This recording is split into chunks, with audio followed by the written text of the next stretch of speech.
人、雷神、神の息吹. Hi guys, tonight we're stepping into the mist-shrouded mountains of ancient Izumo, where the air still carries whispers of a curse that turned bloodlines into serpents and honour into venom. Drop your city and local time in the comments. It's fascinating to see who's joining us from around the world. Now dim the lights, maybe light some incense for that gentle glow, and let's walk together into a realm where dragons weren't mythical beasts, but the twisted descendants of Japan's most infamous families. You're standing on the windswept peaks of Mount Sengen in 720 AD, and the mountain fog tastes like copper and regret. The silence here isn't peaceful, it's the kind of quiet that makes your skin crawl. Like when your phone battery dies at 1% and you realise you're completely alone. Below you stretches the Izumo province, its rice paddies gleaming silver in the moonlight.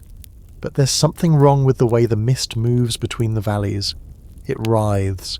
Listen carefully to the wind cutting through the pine branches. That whistling sound carries more than just mountain air. The locals say it's the breath of the Yamata no Orochi, the eight-headed, eight-tailed dragon serpent that the storm god Susanoo supposedly slayed centuries ago. But here's what they don't tell tourists. You can't kill a bloodline curse by chopping off heads. The Orochi didn't die, it scattered. Its essence seeped into the noble families of Izumo like ink spreading through rice paper, staining generations with scales that grow beneath the skin and eyes that see too much in the dark. You descend the mountain path and the stones beneath your feet feel warm, despite the October chill. That's not natural heat. That's the fever that runs through this cursed earth. The Tachibana clan built their ancestral home here, thinking they could tame the dragon's power. They learned the hard way that you don't harness a curse, it harnesses you. Their family crest bears a serpent eating its own tail, which sounds poetic until you realise it's not symbolism, it's a warning label. The forest around you grows denser, and you notice something unsettling about the trees. Their bark has patterns that look almost like scales, and when the wind moves through them, they sound like whispers in a language that predates Japanese, predates civilization itself. It's the tongue of the Orochi, still teaching its lessons to those foolish enough to listen. The Tachibana children learned it first, their innocent games of hide and seek becoming something more sinister when they could slip through shadows like liquid mercury. As you approach the village nestled in the valley, the smell hits you first, not the comforting scent of cooking fires and tatami mats, but something metallic and ancient, like old coins left too long in stagnant water. The houses here are built differently than in other provinces. Their roofs curve in ways that remind you of coiled serpents, and their wooden foundations rest on stone pillars carved with protective wards that clearly didn't work. The Izumo families tried everything to break their curse. Prayers, purification rituals, even marrying into untainted bloodlines from distant provinces. But dragon blood is persistent. It's like that one group chat notification that keeps popping up no matter how many times you mute it. You pause at the edge of the village square, where a well site's covered by a heavy wooden lid bound with consecrated rope. The water down there isn't for drinking, it's for watching. The cursed families would peer into its black depths, seeing not their own reflections, but the faces of the dragon ancestors that lived beneath their human skin. Some saw scales forming along their jawlines, others glimpsed eyes that belonged to creatures that should have died with the Orochi.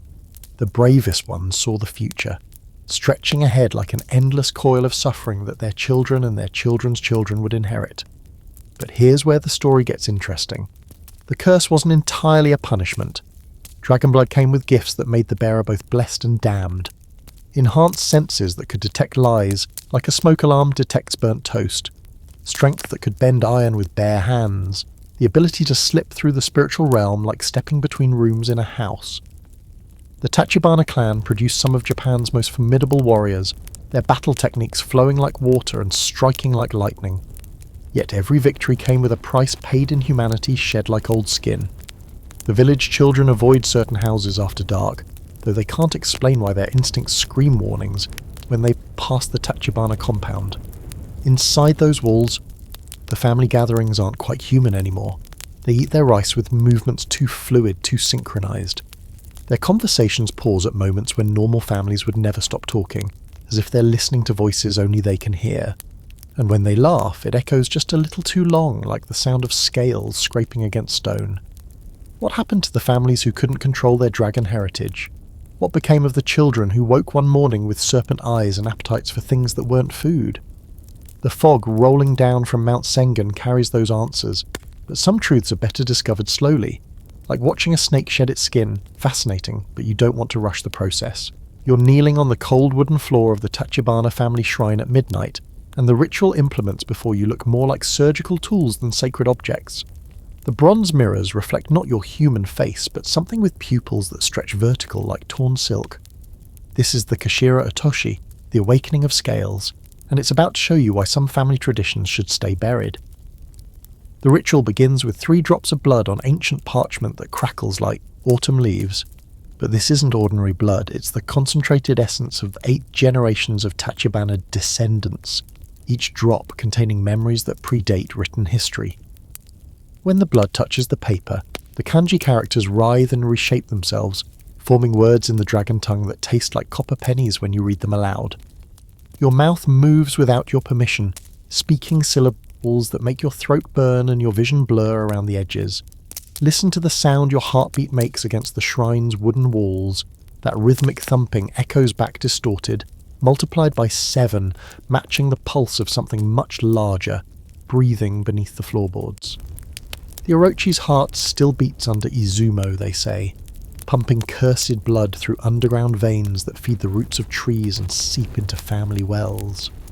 The Tachibana elders discovered this truth 3 centuries ago, when their youngest son fell through a rotted floor beam and found himself in caverns that pulsed with bioluminescent scales.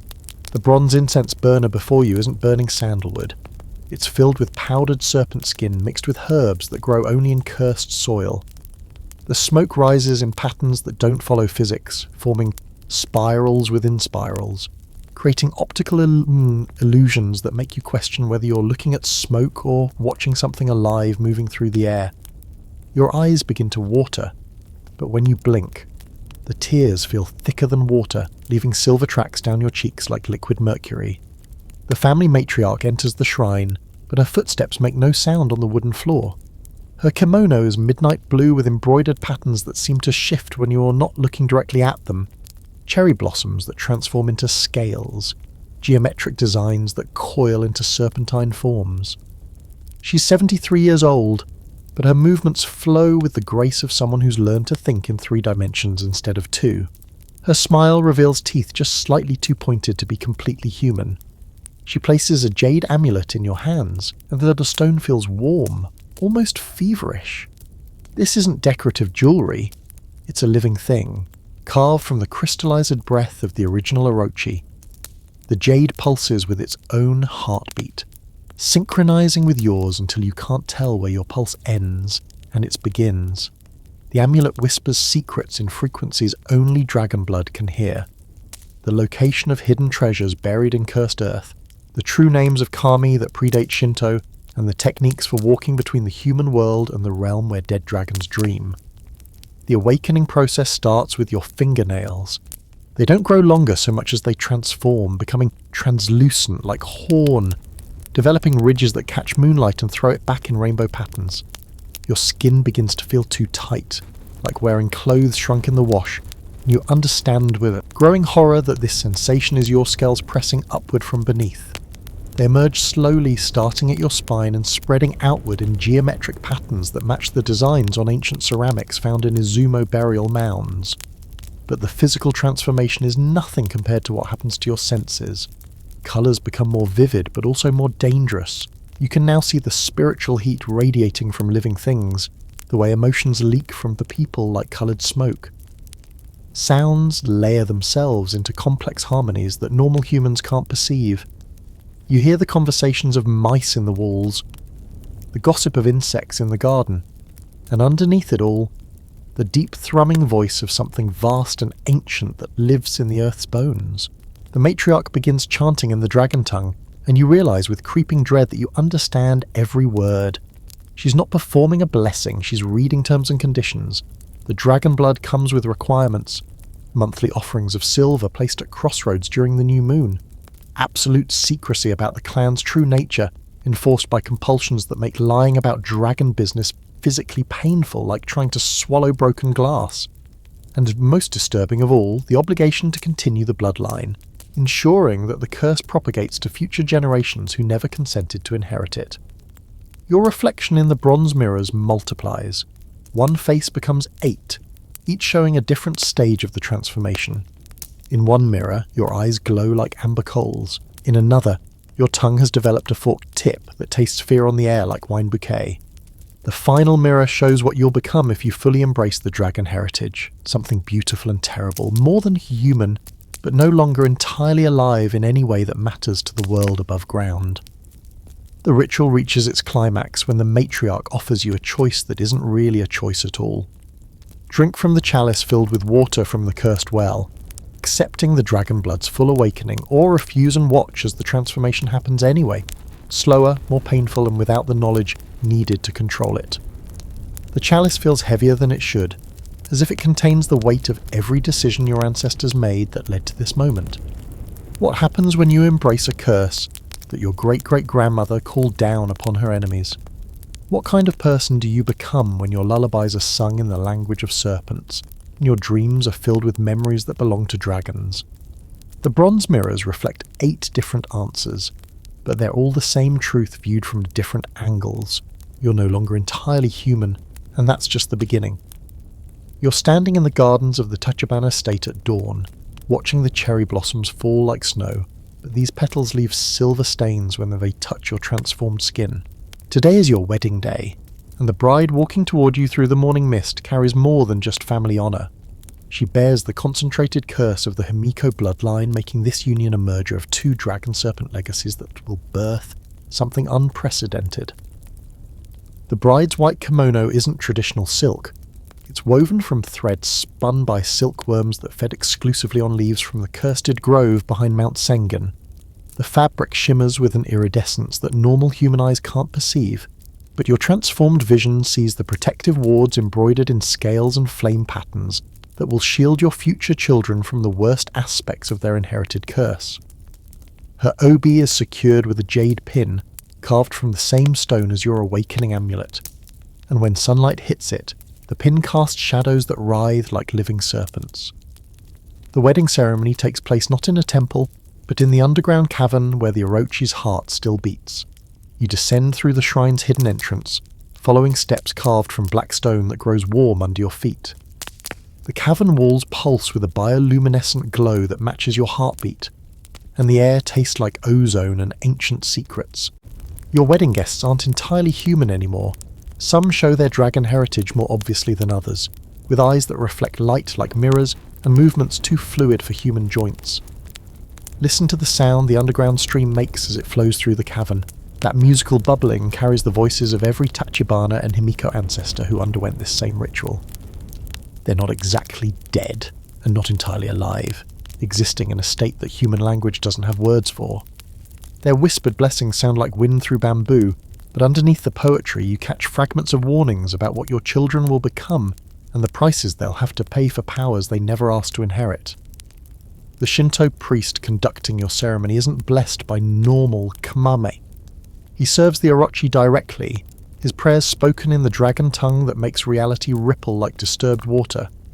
His ceremonial robes are embroidered with patterns that hurt to look at directly, geometric designs that fold in on themselves in ways that shouldn't be possible but are. When he calls upon the spirits to bless your union, the response comes not from heaven but from deeper underground, where something vast and serpentine acknowledges the binding with a sound like distant thunder.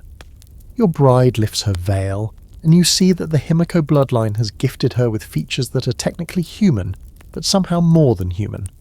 Her skin has the subtle texture of perfect porcelain, unmarked by any flaw but lacking the small imperfections that make faces trustworthy. Her smile reveals teeth like perfect pearls, and her eyes hold a depth that seem to go down much farther than anatomy should allow. She's beautiful in entwined, the way that makes you understand why ancient sailors followed siren songs to their deaths. The exchange of vows happens in both languages, Japanese for the human witnesses, dragon tongue for the spiritual ones. You promise to honour each other's curse as much as each other's humanity, to raise your children with the knowledge of their dual nature, and to protect the clan secrets even if it means sacrificing individual happiness.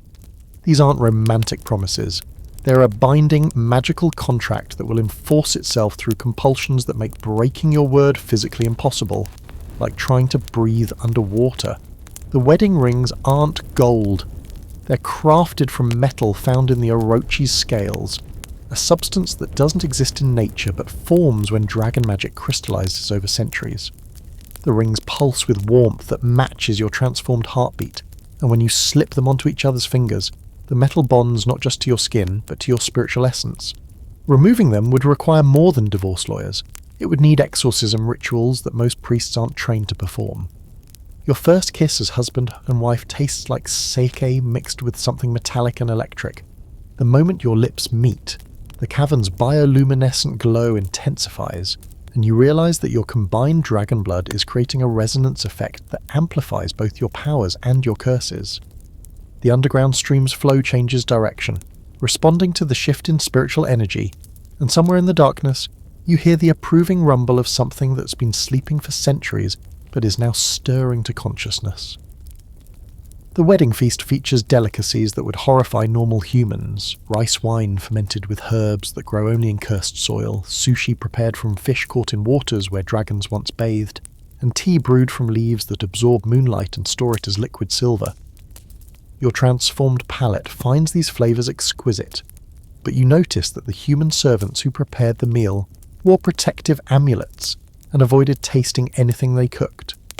They understand instinctively that this food is meant for beings who are no longer entirely of this world. As the celebration continues into the night, your wedding guests begin showing their true forms more openly. Great Aunt Midori's kimono sleeves slip back to reveal arms covered in scales that reflect the cavern's light like stained glass. Cousin Takeshi's laugh echoes with harmonics that make the stone walls vibrate. The children play games that involve slipping through shadows and communicating in whistles that sound like wind through serpent coils. This is what family gatherings will be like for your descendants: beautiful, strange, and completely isolated from the human world above ground. Your wedding night will be spent in chambers deep within the cavern system, where the walls are carved with murals that show the true history of the Orochi's children. These aren't the sanitized myths taught in schools. They're the real records of what happens when dragon blood runs strong in human veins, when honor becomes venom, and love transforms into something that devours as much as it protects. But that story, and what it means for the children you'll someday have, waits in the deeper chambers where even cursed light doesn't reach. You're holding your newborn daughter for the first time, and her eyes aren't the cloudy blue of human infants. They're already the golden amber of someone who can see through illusions and taste lies on the air.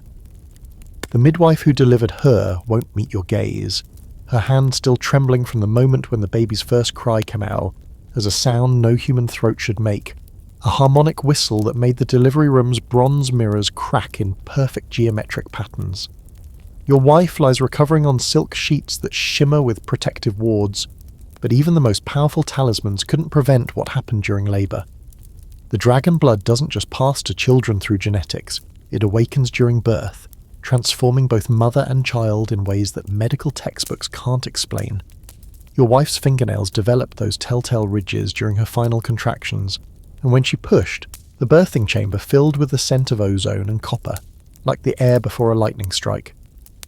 The baby's skin feels warm, almost feverish, but this isn't illness. It's the dragon's fire burning through infant veins. When she opens her mouth to cry, you glimpse something that makes your enhanced vision recoil. Her tongue isn't quite human anymore. It's developed the slightest fork at the tip, barely visible to normal eyes, but you can see how it tastes the air for information the way serpents gather intelligence about their whirl. She's 3 hours old and already processing data that would overwhelm adult minds. Listen to the sound she makes when she's content, not the gurgling of normal babies, but a soft thrumming that resonates in frequencies that make the wooden ceiling beams vibrate. The house itself is responding to her presence, adjusting its spiritual atmosphere to accommodate a new member of the dragon-serpent bloodline. The tatami mats seem to pulse gently beneath your feet, keeping time with her heartbeat, and the paper screens filter afternoon light in patterns that didn't exist before her birth. The traditional 7-day naming ceremony becomes something far more complex when your child carries dragon blood. The Shinto priest who officiated your wedding arrives with scrolls written in the old script, characters that predate modern Japanese and require dragon-touched vision to read properly. He explains that your daughter needs 2 names, a human name for the surface world, and a true name in the dragon tongue that will define her spiritual identity and determine which powers she'll inherit from the clan's curse. Choosing her true name requires a divination ritual that would terrify parents who don't understand what their bloodline entails. You place the infant on a silk cushion surrounded by bronze mirrors arranged in an octagon, each reflecting a different aspect of the Orochi's original nature. The priest burns incense made from scales shed by your ancestors, creating smoke that forms shapes in the air, sometimes writhing serpents, sometimes storm clouds, sometimes geometric patterns that hurt to look at directly. Your daughter doesn't cry during the ritual. Instead, she watches the smoke with those impossible golden eyes, tracking movements that adults can barely perceive. When the priest speaks potential names in the dragon tongue, she responds to each one with different sounds. Approval whistles for names that resonate with her inherited nature, warning hisses for combinations that would bind her to aspects of the curse she's too young to handle.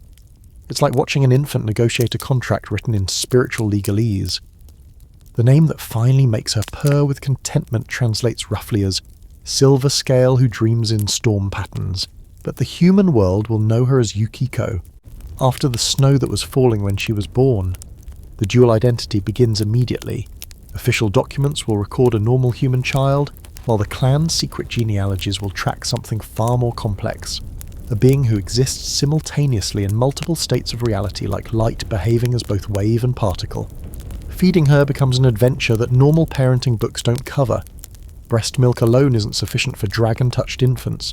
They need supplemental nutrition that only grows in cursed soil. Your wife begins eating foods prepared with herbs from the sacred grove, flavouring her milk with trace minerals that will help the baby develop properly. The feeding sessions become meditative rituals, both mother and child entering trance states where their breathing synchronises, and their heartbeats create harmonic rhythms that make the nursery's protective charms glow brighter. The first signs of her inherited abilities appear earlier than expected. At 2 weeks old, she begins responding to sounds that you can't hear, conversations happening in other rooms, mice moving through the walls, and strangest of all, the whispered consultations between your dragon-touched ancestors who exist in that space between life and death. She'll suddenly turn her head and track something moving through empty air, her golden eyes following invisible figures with the precision of a cat watching prey. Her first smile isn't directed at you or your wife, it's aimed at something standing beside her crib that only she can see. The temperature in the nursery drops several degrees, and you realise with a mixture of pride and terror that your daughter is interacting with the spiritual remnants of her great-great-grandmother, a woman who embraced the dragon. Transformation so completely that she never quite died in any conventional sense. These family reunion moments happen daily, turning simple childcare into supernatural diplomacy. Sleep becomes complicated when your infant dreams in the dragon tongue. She makes soft whistling sounds throughout the night, carrying on conversations with entities that visit her in dreams. Sometimes you catch fragments of meaning, discussions about which powers she'll manifest first, negotiations about how much of her humanity she'll retain, and most disturbing of all, planning sessions for abilities that won't emerge until she reaches adolescence, but will require years of preparation to use safely. The other dragon-touched families send gifts that look innocent but serve purposes that would alarm Child Protective Services. A mobile made from crystals that sing in ultrasonic frequencies, training her enhanced hearing to distinguish between human and spirit voices. Silk blankets embroidered with patterns that teach dream navigation techniques through subliminal visual conditioning. A jade teething ring that tastes like moonlight and helps her developing fangs. Yes, fangs. Grow in the proper alignment for speaking the dragon tongue without injuring herself. By her first month, Yukiko has developed habits that would worry normal parents but indicate healthy development for a dragon-touched child. She sleeps curled in positions that mirror serpent coiling patterns. She shows preferences for sounds in specific frequency ranges that resonate with underground water sources. Most tellingly, she becomes fussy whenever well-meaning relatives try to take her outside the property boundaries, as if she instinctively knows that safety lies within the family's protective wards, and the wider world holds dangers her inherited nature can't yet handle. What happens when a child grows up bilingual in human speech and dragon song? What kind of adult does she become when her lullabies are negotiations with spirits and her bedtime stories are clan histories written in scales and starlight? The answers are written in the growth rings of trees that respond to dragon presence, but those records won't be readable until she's old enough to interpret her own future through eyes that see too much. You're walking through the gates of what appears to be an ordinary private school, nestled in the Izumo hills, but your transformed senses immediately detect the subtle wrongness. The stone lions guarding the entrance have pupils that track your movement, and the cherry trees lining the pathway whisper warnings in the dragon tongue about maintaining secrecy regarding what you're about to witness inside these walls. The Kodomaryu Academy looks like any elite educational institution from the outside.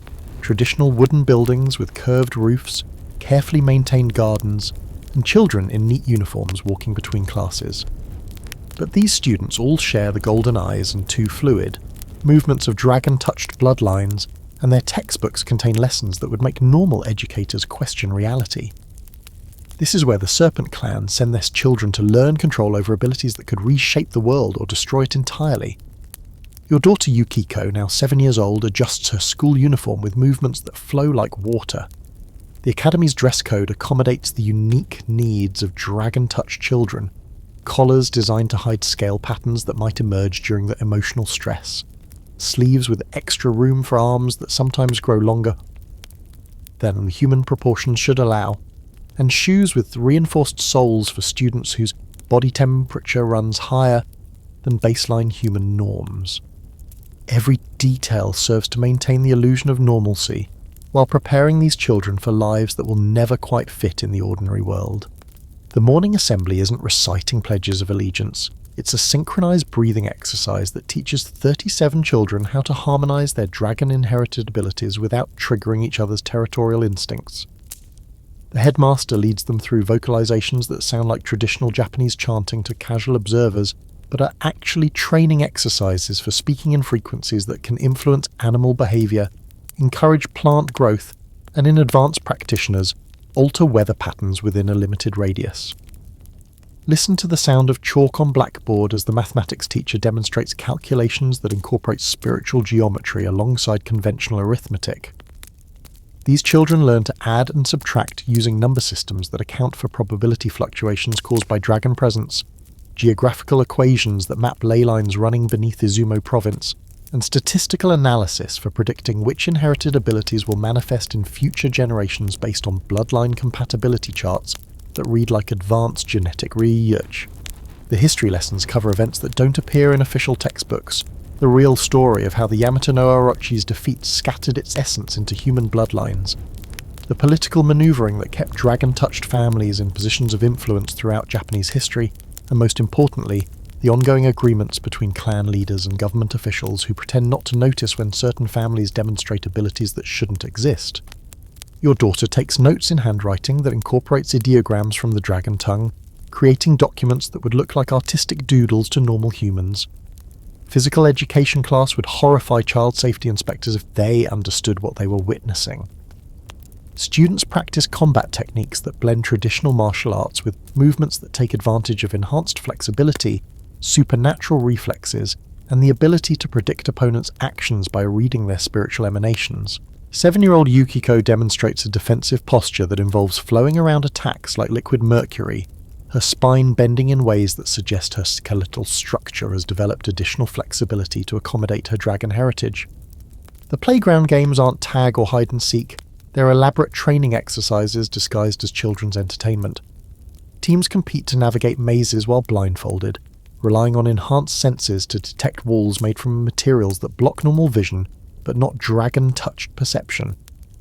The swings are positioned over buried crystals that amplify spiritual energy, turning recess into practice sessions for controlling abilities that normal humans would consider supernatural. Laughter echoes with harmonic overtones that make the school's protective wards pulse brighter. Art class involves media that don't exist in ordinary schools. Students work with paints mixed from crushed stones that glow with inner light, creating pictures that change depending on the viewer's spiritual sensitivity. Sculpture exercises use clay infused with minerals from dragon-touched soil, resulting in artwork that seems to breathe and shift when no one's looking directly at it.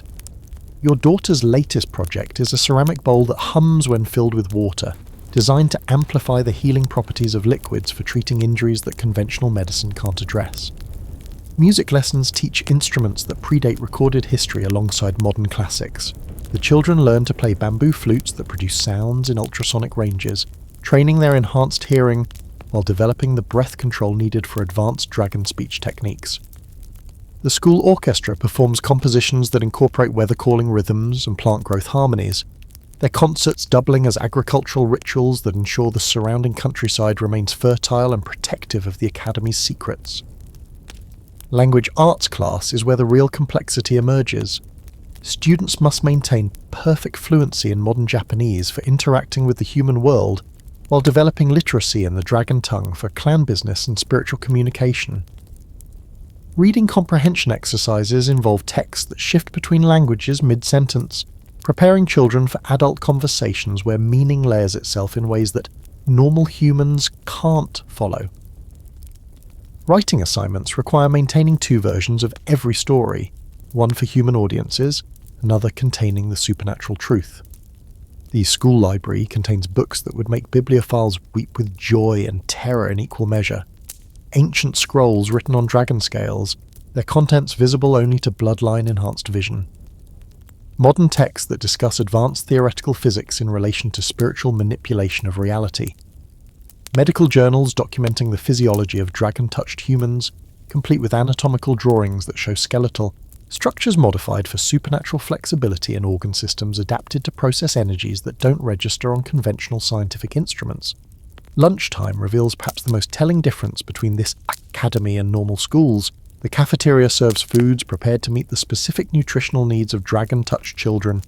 Rice grown in soil blessed by ancient rituals, fish caught from streams that flow through spiritual power sources, and teas brewed from herbs that help developing abilities manifest safely rather than explosively. Students eat with the focused attention of individuals who understand that their diet directly affects their supernatural development. The school nurse's office contains medical equipment that would puzzle conventional healthcare providers, thermometers calibrated to measure spiritual temperature alongside body heat, blood pressure cuffs that monitor the circulation of both physical blood and inherited dragon essence. Most importantly, an emergency communication system connected directly to the clan elders, because when dragon-touched children experience medical emergencies, the solutions often require spiritual intervention rather than conventional treatment. After-school activities blur the line between education and espionage training. The debate club practices arguing positions while using subtle dragon speech techniques to influence opponents' emotional responses. The gardening club maintains the school's protective plant barriers while learning which vegetation responds to dragon presence and which species can serve as early warning systems for supernatural threats. Even the chess club incorporates strategic thinking that accounts for probability manipulation and precognitive flashes that provide glimpses of opponents' future moves. What happens when children grow up in an environment where the impossible is treated as merely advanced curriculum? What kind of adults do they become when their elementary school yearbook photos show pupils that glow like amber lanterns, and the rare graduation ceremonies include oaths sworn in languages that predate human civilization? The answers are walking through Izumo province right now, looking perfectly normal to casual observers, but carrying the concentrated power of ancient curses disguised as family heritage. You're standing outside your daughter's bedroom door at 3 a.m, listening to sounds that no human teenager should make. A low thrumming that makes the house's wooden frame vibrate, punctuated by soft whistling notes that carry meanings your dragon-touched mind recognizes as expressions of physical pain and spiritual awakening. Yukiko is 14 now, and her body is undergoing changes that make normal puberty look like a gentle summer breeze compared to a typhoon. The first sign appeared 3 weeks ago when she woke with silver tear stains on her pillow, not from crying but from the literal transformation of her tear ducts to accommodate the enhanced emotional intensity that comes with activated dragon blood. Normal adolescent mood swings become something far more dramatic when the teenager in question can accidentally influence weather patterns through unconscious emotional outbursts. The rain that's been falling steadily since her argument about curfew isn't coincidental. It's meteorological manifestation of teenage frustration, amplified by supernatural inheritance. Her physical changes follow patterns that no pediatric endocrinologist would recognize. Instead of the gradual development typical of human adolescence, dragon-touched teens experience transformation in distinct phases that correspond to lunar cycles. This month, she's developing enhanced tactile sensitivity that allows her to read textures and temperatures through materials that should block normal touch. You discovered this when she complained that her wooden desk felt angry. An investigation revealed stress fractures in the wood grain caused by decades of students' accumulated frustration. Listen to the sound her heartbeat makes now, not the steady rhythm of childhood, but a complex polyrhythm that suggests her cardiovascular system is adapting to pump both blood and spiritual energy through channels that are still forming. The family doctor who specializes in dragon-touched patients explained that adolescent development involves growing an entirely secondary circulatory system that transports inherited abilities throughout the body. The process is exhausting, painful, and occasionally visible as glowing veins beneath her skin during particularly intense growth spurts. Her appetite has shifted to include foods that would concern normal parents but indicate healthy development for dragon-touched adolescents. She craves raw fish with an intensity that suggests her digestive system is optimizing for a diet that includes higher concentrations of minerals found in marine environments. The family chef now prepares sushi using fish caught specifically from waters near ancient dragon shrines, their flesh infused with trace elements that support supernatural development, while tasting like the ocean concentrated into pure essence. Social relationships become complicated when your teenager can literally smell lies and the emotional deception. Yukiko has lost several friendships after unconsciously responding to her classmates' hidden thoughts and feelings, creating awkwardness that she can't explain without revealing family secrets. The dragon-touched adolescents at the academy form closer bonds with each other, understanding instinctively that normal human teenagers operate on emotional wavelengths they can no longer fully access. It's like trying to maintain friendships while speaking different languages that sound similar but convey completely different meanings. Her academic performance shows the cognitive changes that accompany physical transformation. Mathematics becomes intuitive as her brain develops the ability to process multidimensional calculations that account for spiritual geometry alongside conventional physics. Language arts assignments demonstrate her growing fluency in the dragon tongue, with essays that layer meaning in ways that create different interpretations depending on the reader's spiritual sensitivity. Her teachers, all dragon-touched themselves, monitor her progress carefully, watching for signs that her developing abilities might overwhelm her still-forming psychological defenses. The emotional intensity of dragon-touched adolescence manifests in ways that would alarm child psychologists unfamiliar with supernatural development patterns. Yukiko experiences empathy so acute that she absorbs emotional states from everyone around her, creating feedback loops that amplify feelings until they become almost unbearable. The family home has been equipped with additional protective wards specifically designed to filter spiritual noise, giving her quiet spaces where she can process her own emotions without interference from outside sources. Sleep becomes complicated when dreams develop the power to influence reality. Yukiko's nightmares occasionally manifest as temperature fluctuations throughout the house, while her pleasant dreams fill her room with the scent of flowers that don't grow in the surrounding climate. The family has installed monitoring equipment that tracks spiritual energy levels during her sleep cycles, ensuring that particularly vivid dreams don't accidentally damage the property's protective barriers or attract attention from entities that feed on teen dragon-touched energy. Her relationship with family elders undergoes fundamental shifts as inherited memories begin surfacing through dreams and meditation. She starts recognizing relatives who died before her birth, carrying on conversations with spiritual remnants that treat her as a continuation of their own experiences rather than a separate individual. These encounters provide access to centuries of accumulated knowledge, but also create identity confusion as she struggles to distinguish between her own thoughts and inherited psychological patterns from ancestors whose personalities merge with hers as during deep trance states. The physical manifestation of scales represents the most visible aspect of her transformation, appearing first as subtle texture changes along her spine during times of emotional stress. These aren't the dramatic reptilian scales of folklore, but something more elegant. Patches of skin that shimmer with iridescent properties, forming geometric patterns that match traditional clan designs. The scales provide enhanced protection against both physical damage and spiritual attacks, but they also mark her as unmistakably other to anyone with the enhanced vision to perceive them. Dating becomes impossible in any conventional sense when your supernatural abilities make intimate physical contact a potential hazard. Dragon-touched. Adolescents must learn to control not just their emotions, but their spiritual emanations, preventing accidental influence over potential romantic partners. The Academy provides specialized counseling for students navigating relationships with normal humans, teaching techniques for maintaining emotional bonds while suppressing abilities that could be interpreted as manipulation or coercion. Her voice begins carrying harmonic undertones that make normal conversation complicated. Simple requests become unconsciously compelling when spoken with dragon speech techniques she hasn't learned to control yet. The family practices daily exercises in vocal modulation, helping her maintain normal human communication patterns, while developing the advanced speech capabilities that will define her adult interactions. These training sessions sound like singing practice to casual observers, but are actually lessons in reality alteration through controlled vocalization. The most challenging aspect of dragon-touched adolescence involves learning to integrate supernatural abilities with ordinary teenage experiences.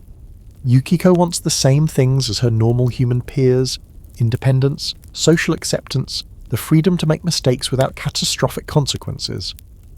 But her inherited nature means that typical teenage rebellion could accidentally demolish buildings, influence government officials through uncontrolled suggestion, or attract attention from entities that view partially awakened, dragon-touched adolescents as either valuable resources or dangerous threats to be eliminated.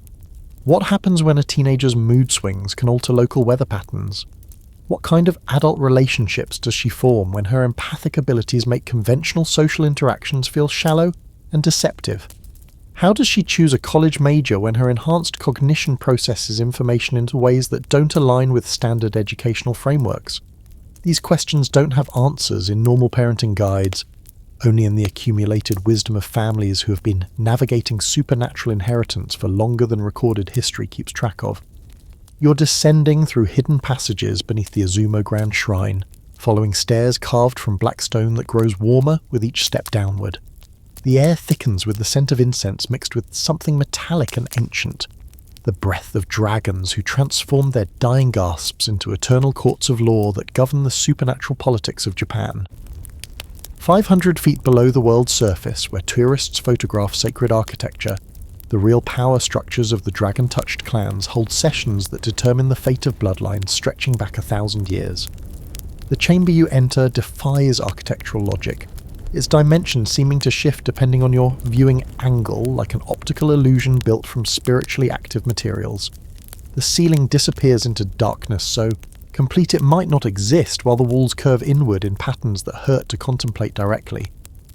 8 jade mirrors, each the height of a full-grown person, form an octagon around a central dais, where the accused, the accusers, and the judges conduct business that would be impossible to prosecute in any human legal system. Listen to the sound of robes rustling as the council members take their positions. Silk fabric whispers across stone floors, but the footsteps make no noise, as if these figures exist in a state between solid and ethereal. Each council member represents one of the 8 original bloodlines that emerged from the Yamata no Orochi's destruction, their authority deriving not from democratic selection, but from the purity of dragon blood flowing through veins that pump liquid starlight instead of ordinary plasma. The current case involves a violation that human courts couldn't comprehend. A young man from the Tachibana clan who fell in love with a human woman and attempted to suppress his dragon nature to maintain a normal relationship. This might sound romantic until you understand that dragon-touched individuals who deny their inheritance don't simply lose their abilities. They become walking spiritual vacuums that drain force from everything around them, turning love into literal consumption that would eventually kill the very person they're trying to protect. The jade mirrors serve as both witnesses and judges, their surfaces reflecting not the physical appearance of those who stand before them, but the spiritual truth of their actions and assertions. When the accused young man approaches the central dais, the mirrors reveal the cascade of consequences his romantic deception has already triggered. His girlfriend's mysterious fatigue, her houseplants withering despite careful attention, and most damning, the way her dreams have begun featuring serpentine figures that whisper warnings she can't remember upon waking. The council's spokeswoman steps forward, her age impossible to determine, because dragon blood preserves the body while accumulating centuries of experience behind eyes that have seen empires rise and fall. Her voice carries harmonics that make the stone walls vibrate, speaking in layered languages that convey legal precedent in the dragon tongue, while maintaining courtesy in Japanese. She explains that love without honesty becomes parasitism when supernatural inheritance is involved, and that the young man's denial of his nature has created spiritual imbalances that could affect his girlfriend's descendants for 7 generations. The prosecution presents evidence that would baffle forensic scientists, but makes perfect sense in courts designed for supernatural jurisprudence. Photographs that show spiritual auras instead of visible light, revealing how the accused's suppressed dragon nature has been unconsciously feeding on his girlfriend's life force. Audio recordings captured in frequencies only dragon-touched hearing can perceive, documenting the girlfriend's sleep-talking in fragments of the dragon tongue she shouldn't know. Medical records showing her declining health despite perfect test results from conventional doctors who can't detect spiritual depletion. The defense argues mitigating circumstances that highlight the impossible situations faced by dragon-touched individuals who trying to navigate relationships with normal humans. The young man genuinely believed that love could overcome the supernatural barriers, that denying his inherited nature would free him to pursue happiness on human terms. His attorney, herself a dragon-touched individual who specializes in cases involving mixed relationships, presents testimony from other clan members who have successfully maintained long-term relationships with humans through complete honesty about their supernatural nature. The council deliberates using methods that combine traditional Japanese legal procedures with spiritual practices that predate recorded history. They consult ancestral spirits through mediums who channel the voices of clan elders who faced similar dilemmas centuries ago. They examine probability matrices that project potential futures based on different sentencing options. Most importantly, they use the jade mirrors to peer into the spiritual essence of all parties involved, determining whether redemption and education might prove more beneficial than punishment. The sentence reflects the complex nature of supernatural justice systems that must balance individual desires with community safety and cosmic order. The young man will undergo a year-long process of spiritual rebalancing, learning to integrate his dragon nature with his human emotions through intensive training with clan elders. His girlfriend will receive memory modification to forget the relationship while her life force regenerates, a mercy that spares her the trauma of learning that her lover was unknowingly draining her soul. The couple's potential future together can only be reconsidered after he demonstrates complete acceptance of his inherited nature and its implications for any human relationships he might pursue. But this case represents just one session in ongoing proceedings that address the broader challenges facing dragon-touched communities in modern Japan. The council maintains active dockets covering territorial disputes between bloodlines, inheritance rights for children born to mixed human-dragon relationships, and the increasingly complex problem of maintaining secrecy in an era of social media and surveillance technology that makes traditional methods of concealment obsolete. The chamber's jade mirrors reflect more than individual cases. They show the council the emerging patterns that threaten the entire system of supernatural governance that has maintained stability for centuries. Younger generations of dragon-touched individuals increasingly question the necessity of hiding their nature, while advances in genetic research edge closer to discovering the biological markers that distinguish dragon bloodlines from normal human populations. Environmental changes affect the spiritual ecosystems that sustain dragon-touched communities, forcing adaptations that challenge traditional ways of life. The session concludes with rituals that bind all participants to secrecy regarding the proceedings, magical compulsions that make discussing underground court business with outsiders physically impossible. The council members disperse through hidden passages that connect to networks of tunnels spanning the entire Izumo region, returning to their surface lives where they appear to be nothing more than wealthy and influential citizens who happen to possess unusually keen business instincts and uncanny abilities to predict political and economic trends. As you make your own way back to the surface world, the Jade Mirror's reflections linger in your enhanced vision, glimpses of thousands of similar cases stretching back through centuries, each representing individual struggles to balance supernatural inheritance with human desires. The council chambers will continue their sessions long after current members pass into the realm of ancestral spirits, because the fundamental tensions between dragon nature and human society remain as constant as the tides, requiring eternal vigilance and adaptation to maintain the delicate balance that keeps both communities functioning. What happens when love conflicts with supernatural law? What kind of justice system can address crimes that ordinary humans can't perceive? How do you maintain legal precedents when the subjects being governed as Dormasadi exist, partially, outside conventional reality? The Jade Mirrors reflect these questions back at anyone who gazes into their depths, but the answers change with each case, each generation, each evolution, in the ongoing dance between the human world above and the dragon courts that govern from below. You're standing at the intersection of three ancient ley lines, where the Tachibana, Himiko, and Watanabe clan territories meet, and the very ground beneath your feet pulses with competing spiritual energies that create a sensation like standing on a massive drum, while three different drummers play conflicting rhythms. This disputed border has been the subject of underground court proceedings for over 3 centuries. Tonight, clan representatives gather beneath a blood moon to settle a dispute that threatens to unravel the delicate balance of power that has kept the dragon-touched families from open warfare. The Tachibana claim centers on ancient water rights, not ordinary streams, but spiritual waterways that flow through dimensions normal humans can't perceive.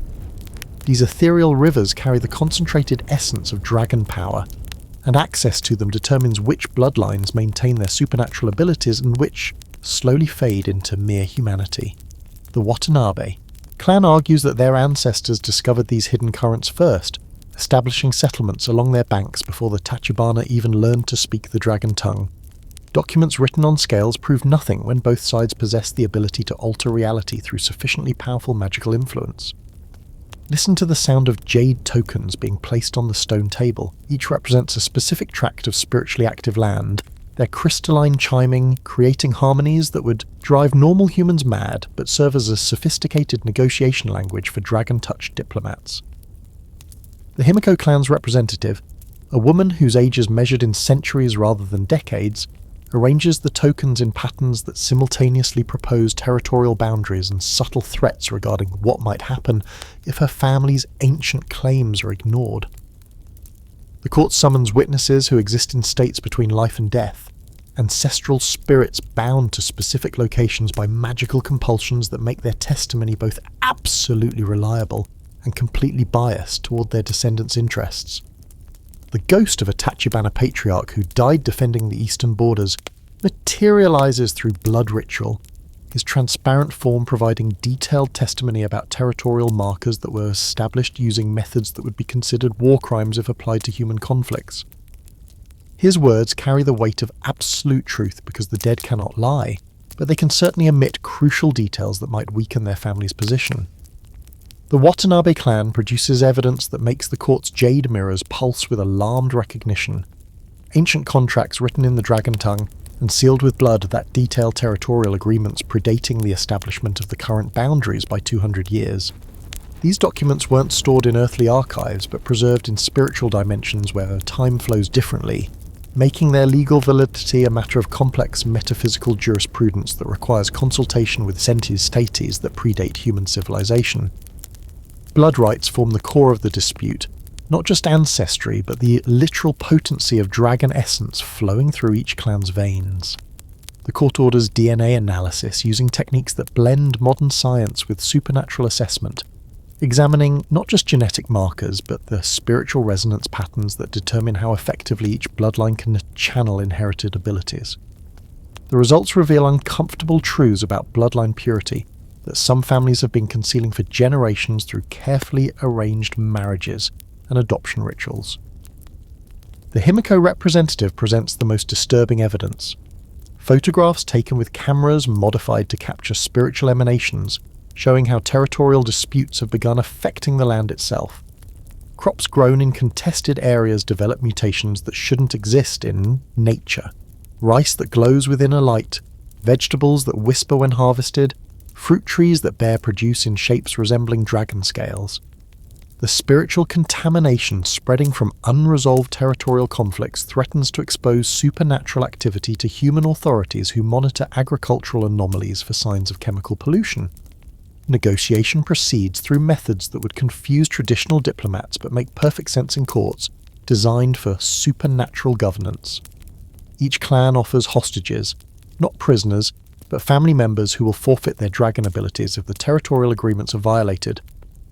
These human collateral bonds create enforcement mechanisms more powerful than any legal contract, because breaking the treaty would permanently transform beloved relatives into ordinary humans, a fate considered worse than death in dragon-touched culture.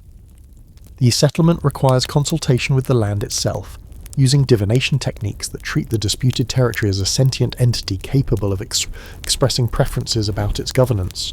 Shrine maidens trained in earth-speaking place their hands on soil samples from contested areas, channeling the geological memory of mountains and rivers that have absorbed centuries of dragon presence. The land's testimony reveals that some boundaries were established through ecological agreements that bind supernatural families to environmental protection duties that have been neglected for decades. Resolution comes through compromise that satisfies no one, but prevents open conflict that could expose all dragon-touched families to human scrutiny. The Tachibana retain water rights, but accept responsibility for maintaining the spiritual barriers that prevent detection by the government geological surveys. The Watanabe gain control over mineral extraction in their traditional territories, but must share profits with displaced families whose ancestral homes were destroyed by mining operations. The Himiko clan becomes neutral arbiters for future disputes, their enhanced diplomatic abilities serving as a buffer between more aggressive bloodlines. The final settlement requires ritual enforcement that binds all parties through magical compulsions more powerful than legal contracts. Blood from each clan's current head is mixed with soil from the disputed territories, creating a spiritual composite that will punish treaty violations through automatic curses that affect not just the offending individual but their entire extended family.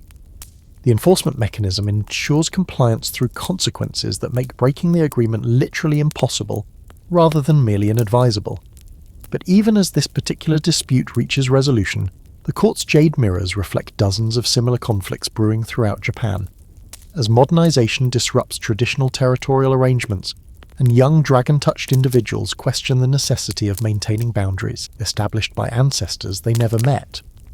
The underground courts operate continuously, processing cases that become more complex as the modern world intrudes on ancient power structures designed for eras when supernatural secrecy was easier to maintain. You're witnessing the sentencing phase of the underground court's most controversial case in decades.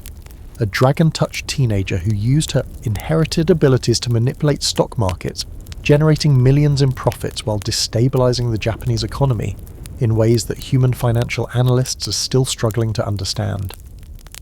The Jade Mirrors reflect not just her crimes, but the systemic failures that allowed someone so young to access powers that could reshape global markets through unconscious emotional manipulation of key investors. The accused, barely 17 years old, sits in the center of the octagonal chamber with chains forged from crystallized dragon breath binding her wrists. These restraints don't prevent physical movement. They suppress her supernatural abilities while allowing the court to examine the full extent of her actions, without interference from unconscious reality manipulation that accompanies powerful dragon-touched individuals during emotional stress. Her parents kneel nearby, their faces carrying the shame that comes with raising a child whose gifts exceeded their ability to provide proper guidance. The evidence presented defies conventional understanding of financial crime. Security footage from Tokyo Stock Exchange shows the teenager visiting the trading floor as part of a school field trip, her presence causing subtle changes in the behavior of experienced traders who began making investment decisions based on emotional impulses rather than market analysis. Psychological profiles of affected investors reveal memory gaps during crucial trading sessions, replaced by overwhelming certainty about market directions that led to coordinated buying and selling, patterns that defied rational explanation. listen to the sound of probability calculations being performed by court mathematicians who specialize in quantifying the impossible. Their abacuses click with rhythms that incorporate supernatural variables alongside conventional statistics. The financial damage extends beyond simple monetary loss to include destabilization of confidence in market mechanisms that could trigger economic collapse if investors begin questioning whether their decisions are truly their own or influenced by supernatural manipulation they can't detect or defend against. The prosecution argues that the teenagers' crimes represent a fundamental violation of the ancient agreements that allow dragon-touched families to coexist with human society. These unwritten treaties, enforced through spiritual compulsions and maintained through centuries of careful behaviour, depend on supernatural individuals limiting their interference in human affairs to levels that can be explained through conventional means. Using inherited abilities to manipulate financial markets crosses lines that were established to prevent exactly the kind of exposure that could lead to government investigation and systematic persecution of all dragon-touched bloodlines. The girl's defense attorney, a dragon-touched lawyer who has spent decades navigating the intersection between supernatural law and human legal systems, presents mitigating circumstances that highlight the impossible situation facing young, dragon-touched individuals in the modern world. Traditional clan education systems, designed for eras when supernatural abilities developed slowly through careful mentorship, fail to address the accelerated awakening patterns that occur when ancient bloodlines encounter technological environments that amplify their inherited powers in unpredictable ways. Expert testimony reveals that the teenager's abilities manifested during puberty with unprecedented intensity, creating empathic resonance with electronic system that translated her emotional states into electromagnetic fluctuations affecting computer networks throughout Tokyo's financial district. Her conscious intent focused only on earning enough money for college tuition, but her unconscious dragon nature interpreted this desire as a survival imperative that justified manipulating thousands of human minds to achieve the necessary financial resources. The court examines psychological evaluations that document the girl's complete lack of awareness regarding the scope of her influence.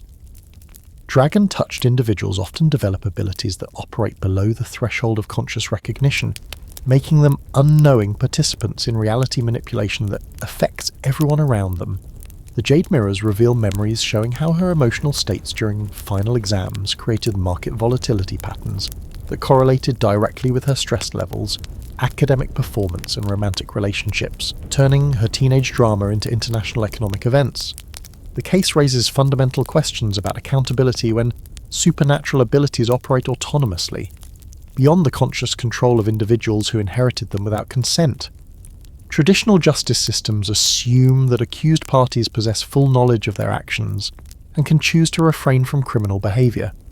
But dragon-touched individuals often discover their abilities only after causing damage that cannot be undone through conventional legal remedies. The sentence reflects the court's attempt to balance justice with the practical realities of governing supernatural individuals who must continue living within human society. The teenager will undergo a decade-long process of ability suppression, using techniques that temporarily seal her dragon nature, while she completes intensive education in supernatural ethics and control methodologies. The suppression won't permanently remove her inherited abilities, but will prevent their unconscious activation until she demonstrates the maturity and knowledge necessary to manage powers that could affect millions of people. Her family faces financial penalties that extend beyond simple restitution to include funding research into detection methods that can identify supernatural market manipulation before it destabilizes major economic systems. The research will be conducted by dragon-touched scientists working in secret collaboration with human economists who believe they're studying unusual psychological patterns in trading behavior, rather than investigating magical influence on financial markets. This most controversial aspect of the sentence involves memory modification for affected investors, a procedure that will remove their recollections of the trading sessions influenced by supernatural manipulation, while implanting false memories that provide rational explanations for their investment decisions. This mental editing protects both the human victims and the supernatural community by preventing investigations that could reveal the existence of dragon-touched individuals, but it raises ethical questions about consent and the right to maintain authentic memories even when those memories were artificially created. The court orders implementation of new monitoring systems within dragon-touched communities to identify individuals whose abilities might pose similar risks to human society. These surveillance measures include regular testing of children from powerful bloodlines, enhanced education programs that emphasize supernatural ethics alongside ability development, and emergency response protocols for containing reality manipulation events before they attract attention from human authorities. But the case reveals deeper systemic problems that sentencing cannot address. The increasing integration of human and supernatural communities through technology, intermarriage, and shared economic systems creates opportunities for accidental exposure that traditional secrecy methods cannot prevent. The court's jade mirrors reflect futures where similar incidents become more frequent as the boundaries between human and dragon-touched societies continue eroding. The final phase of the sentencing ceremony involves ritual acknowledgement that this case represents a symptom of broader changes that will require fundamental adaptation in how supernatural communities govern themselves. The ancient methods of control and concealment that served dragon-touched families for centuries are proving inadequate for managing individuals whose inherited abilities interact with modern technology in ways that their ancestors could never have predicted. What happens when supernatural justice systems encounter crimes that couldn't have existed in earlier eras? How do you maintain secrecy while governing individuals whose abilities can affect global systems? The jade mirrors reflect these questions but provide no answers, only confirmation that the underground courts will face increasingly complex challenges as the supernatural and mundane worlds become more deeply interconnected. You're standing in the archive of bloodlines, a hidden library beneath Izumo where family histories are recorded not in books but in living documents that shift and change as new generations are born and ancient curses evolve. The walls are lined with crystalline formations that grow from the floor like translucent trees, each branch representing a different dragon-touched lineage, their surfaces inscribed with names that shimmer between the human tongue and the serpent script that predates written language. The genealogical records here don't follow conventional family tree structures because dragon-touched inheritance operates according to spiritual laws that make genetic counseling look simple. Bloodline purity isn't measured through DNA testing, but through the intensity of supernatural abilities that manifest across generations, creating family charts that map not just ancestry, but the concentration of inherited curses that flow through lineages like rivers of liquid starlight. Listen to the sound the crystal genealogies make when new information appears, a musical chiming that resonates at frequencies only dragon-touched hearing can perceive, announcing births, deaths, marriages, and most importantly, the awakening of abilities in children whose supernatural potential lay dormant until triggered by specific combinations of emotional trauma, spiritual education, and exposure to the ancient power sources that permeate Izumo province. The Tachibana family's crystalline record stretches back 47 generations, its surface carved with symbols that tell stories of gradual transformation from purely human ancestors to the current generation of individuals whose blood contains enough dragon essence to alter reality through focused intention.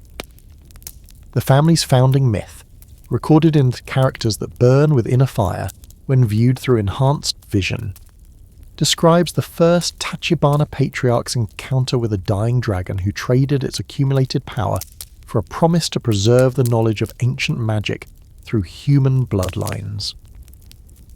Each branch of the crystal tree represents not just individual family members, but the specific supernatural abilities they inherited, developed, or lost through the complex genetics of dragon-touched reproduction. Some branches glow with steady light, indicating stable power transmission across generations. Others flicker with uncertain luminescence, marking bloodlines where abilities skip generations or manifest in weakened forms due to marriages with humans who lack any supernatural heritage. The most disturbing sections of the genealogical archives contain records of bloodlines that went extinct, not through natural causes, but through the gradual dilution of dragon blood, until descendants retained only residual traces of their supernatural heritage, leaving them vulnerable to spiritual predators who feed on beings caught between human and dragon nature. These failed lineages serve as warnings about the consequences of neglecting the careful breeding practices that maintain the concentration of inherited abilities necessary for survival in supernatural communities. The archive's guardian, a woman whose age is measured in centuries rather than decades, explains the complex mathematics of dragon-touch genetics, using formulae that incorporate probability calculations for supernatural trait expression, environmental factors that influence ability manifestation, and most importantly, the spiritual compatibility ratings that determine whether potential marriages will strengthen or weaken the bloodline's connection to its inherited powers. Marriage records form separate crystal formations that document not just romantic partnerships, but the strategic alliances between families whose combined bloodlines are aided to produce children with unprecedented abilities, or conversely offspring whose competing inheritances cancel each other out, resulting in spiritual sterility that affects multiple generations. The archives contain detailed analysis of successful and failed breeding programs spanning centuries, their data revealing patterns that make eugenics look primitive by comparison. The genealogical crystals record information that conventional family histories cannot capture. The spiritual weight of inherited guilt from ancestors whose actions bound entire bloodlines to curses that persist across generations. The psychological profiles of family members whose personalities were shaped by memories that belong to dead relatives who continue influencing their descendants through shared consciousness. And most troubling, the detailed documentation of children who were born with too much dragon blood. Their human bodies unable to contain supernatural abilities that consume them from within. Recent entries in the crystalline records show concerning trends that worry the archive's keepers. Modern dragon-touched individuals increasingly marry for love rather than bloodline compatibility, producing children whose inherited abilities manifest in unpredictable combinations that traditional education methods cannot address. Environmental factors, pollution, electromagnetic radiation, chemical contamination, interact with supernatural genetics in ways that accelerate some abilities while suppressing others, creating imbalances that threaten the stability of carefully maintained bloodline characteristics. The archive maintains active monitoring of all dragon-touched bloodlines throughout Japan, using spiritual surveillance techniques that track the health and development of supernatural abilities across thousands of family lines. This data reveals emerging patterns that suggest major changes in how dragon blood expresses itself through human genetics, possibly indicating evolutionary adaptation to modern environmental conditions that could fundamentally alter the nature of supernatural inheritance.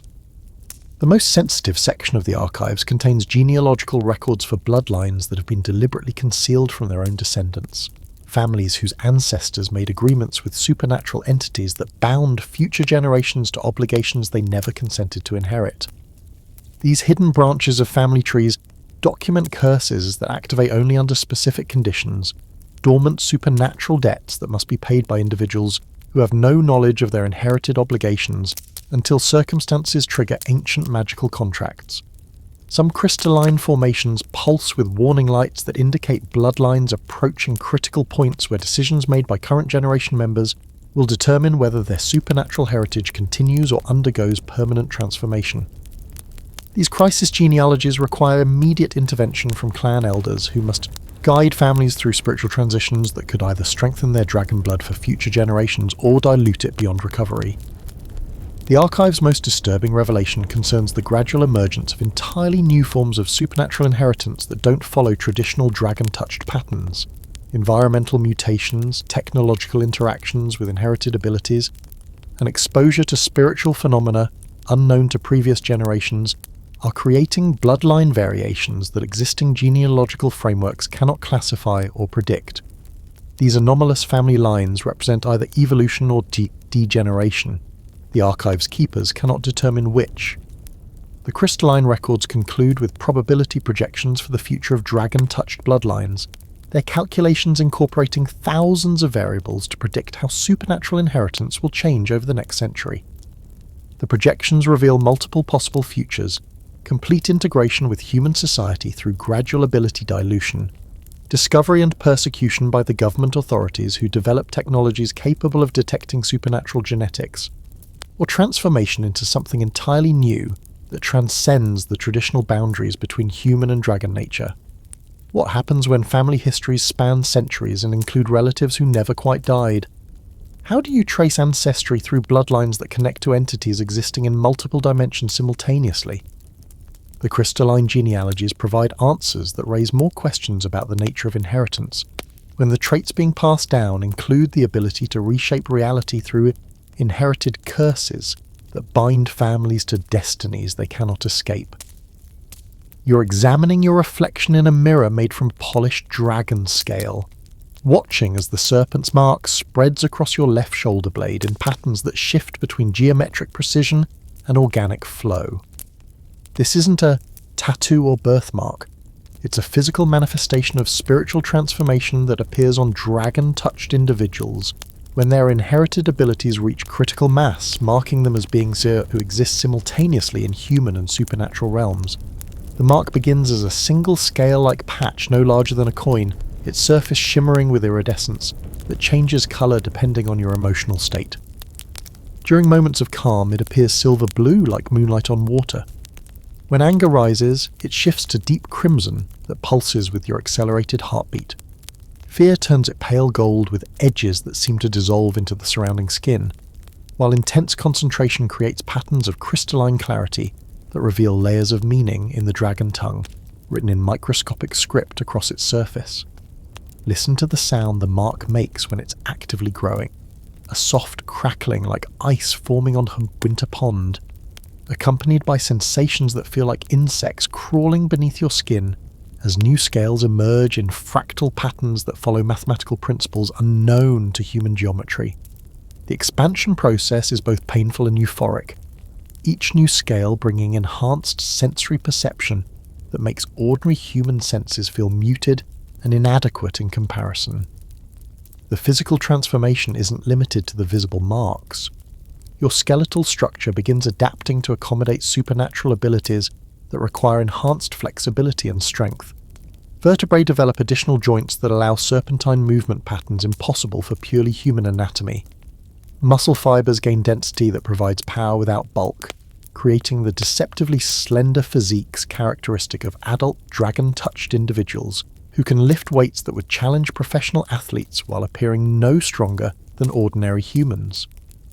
Your digestive system undergoes modifications that enable processing of foods that would poison normal humans, herbs that grow only in spiritually active soil, minerals extracted from crystalline formations found in dragon-touched territories, and most importantly, the trace elements of supernatural energy that sustain enhanced abilities but cannot be absorbed through conventional human metabolism. These dietary requirements create dependency on specialized nutrition that makes prolonged separation from dragon-touched communities gradually debilitating. The most dramatic changes occur in your nervous system as enhanced sensory organs develop alongside existing human structures. Additional nerve clusters grow behind your eyes, enabling perception of spiritual emanations that normal vision cannot detect.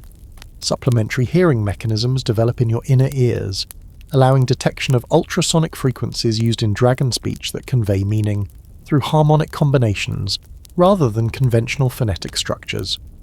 Your cardiovascular system adapts to pump both blood and spiritual energy through networks of vessels that exist partially in dimensions normal humans cannot perceive. This secondary circulation system connects to chakra points that store and regulate supernatural abilities, creating energy distribution patterns that can be monitored through specialized medical equipment designed by dragon-touched scientists, working in secret collaboration with human researchers who believe they're studying unusual genetic variants rather than magical transformations. Temperature regulation becomes complex as your body learns to generate and dissipate supernatural heat that accompanies ability usage. Your baseline body temperature rises several degrees above human normal, making you noticeably warm to touch while requiring adjustment to seasonal clothing and climate control that accounts for internal heating systems that operate beyond conscious control. During intense ability usage, your skin can become hot enough to cause burns through casual contact. The Serpent's mark serves as a spiritual antenna that connects you to the broader network of dragon-touched consciousness that spans across generations and geographical boundaries. Through this connection, you begin receiving inherited memories that provide access to knowledge and experiences accumulated by ancestors whose consciousness merged with the collective spiritual entity that emerged from the original Yamata no Orochi's transformation from individual dragon to distributed supernatural force. Sleep patterns change dramatically as your consciousness learns to navigate multiple layers of reality simultaneously. Dreams become vehicles for receiving education from deceased relatives, conducting business with supernatural entities, and participating in clan meetings that occur in spiritual dimensions where time flows differently than in the physical world. Rest becomes complicated when sleeping minds continue working on problems that span multiple planes of existence. Your voice develops harmonic capabilities that make normal human speech feel limiting and inadequate for expressing complex ideas that require multiple layers of meaning. Simple conversations become exercises in restraint as you learn to suppress the unconscious dragon speech techniques that could accidentally influence or compel responses from humans who lack resistance to supernatural vocal manipulation. Professional interactions require constant awareness of voice modulation to prevent unintentional authority projection that could be interpreted as coercion. The mark's growth accelerates during periods of emotional intensity, spiritual education, or exposure to other dragon-touched individuals whose presence creates resonance effects that amplify transformational process. Family gatherings become catalysts for physical evolution as multiple marked individuals in close proximity generate fields of supernatural energy that trigger rapid development of latent abilities and their corresponding anatomical adaptations. Pain management becomes essential as your bones, muscles, and organs adapt to supernatural requirements through processes that feel like constant growing pains amplified by spiritual energy that makes nerve endings hypersensitive to stimuli. Traditional pain medications provide limited relief for transformation-related discomfort, requiring specialized treatments that blend conventional medicine with spiritual healing techniques that address both physical symptoms and their supernatural causes. The final stages of marking transformation result in permanent changes that make passing for completely human impossible under close examination. Dragon-touched individuals develop distinctive movement patterns, speech rhythms, and behavioral quirks that mark them as other to anyone familiar with supernatural communities. These identifying characteristics create both protection through clan recognition and vulnerability through potential exposure to humans who learn to recognize the signs of supernatural inheritance. Social relationships become complicated as the marking process creates psychological and physical changes that alter personality, interests, and compatibility with purely human partners. Many dragon-touched individuals find themselves gravitating toward relationships within supernatural communities, not just for practical reasons, but because normal humans begin feeling somehow insufficient as companions, lacking the depth of experience and perception that comes with inherited abilities and their accompanying transformations. Medical care requires specialists who understand supernatural physiology and can distinguish between normal human health issues and symptoms related to ongoing spiritual transformation. Regular monitoring becomes essential to ensure that marking progression proceeds safely, without triggering complications that could result in ability overload, spiritual fragmentation, or physical changes that exceed the body's capacity to adapt to its supernatural requirements. You're experiencing your first inherited memory vision at age 16, and it feels like watching a movie projected directly onto the inside of your skull while simultaneously living through someone else's emotional responses to events that happened 3 centuries before your birth. The memory belongs to your great-great-grandmother, Akemi, and you're witnessing the moment she made a decision that would curse 7 generations of her descendants with supernatural abilities they never asked to inherit. The vision places you in Akemi's body during the winter of 1687, standing in a snow-covered forest clearing where the trees form perfect geometric patterns that hurt to contemplate directly. She's negotiating with an entity that appears as a constantly shifting amalgamation of serpentine forms, speaking in the dragon tongue that your modern mind somehow understands despite never having learned its complex grammatical structures. The conversation concerns a trade that will grant her family unprecedented power in exchange for binding future generations to obligations they cannot escape or fully comprehend. Listen to the sound of ancient promises being made in frequencies that exist between human speech and pure spiritual communication. Each word creates ripples in reality that establish magical contracts written in the fundamental forces that govern supernatural inheritance. Akemi agrees to accept dragon blood infusion for herself and her bloodline, understanding the immediate benefits but failing to grasp the full implications of transforming her descendants into beings who exist partially outside human reality. The inherited memory carries not just visual and auditory information, but the complete emotional and psychological state of your ancestor during this pivotal moment. You experience her desperation as a mother, whose children are dying from a plague that human medicine cannot cure, her willingness to accept any price for the power to save their lives, and most disturbing, her growing realization that the supernatural entity she's bargaining with views human families as convenient vessels for perpetuating its own existence across multiple generations. The memory shifts forward in time, showing you glimpses of Akimi's life after the transformation. You witness her first use of dragon-enhanced abilities to heal her plague-stricken children, the joy and relief that make the curse seem like a blessing. But the vision also reveals the gradual changes that follow. Her growing inability to connect emotionally with purely human friends and neighbours, the isolation that comes with perceiving reality in ways that normal people cannot share, and the dawning horror as she realises her descendants will face even more dramatic transformations as the dragon. Blood concentrates through generations of supernatural inheritance.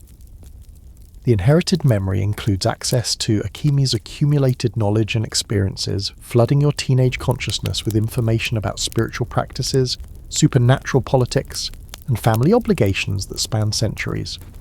You suddenly understand the true meaning behind seemingly innocuous family traditions, why certain foods are served at specific gatherings, why family photographs are arranged in patterns that create protective ward networks, and why your relatives speak in coded conversations that layer multiple meanings beneath casual social interaction. But along with knowledge comes the weight of inherited guilt for decisions made by ancestors whose choices continue affecting their descendants long after their deaths. You experience Akimi's growing regret as she witnesses the price paid by her children and grandchildren for powers she thought would only bring benefits.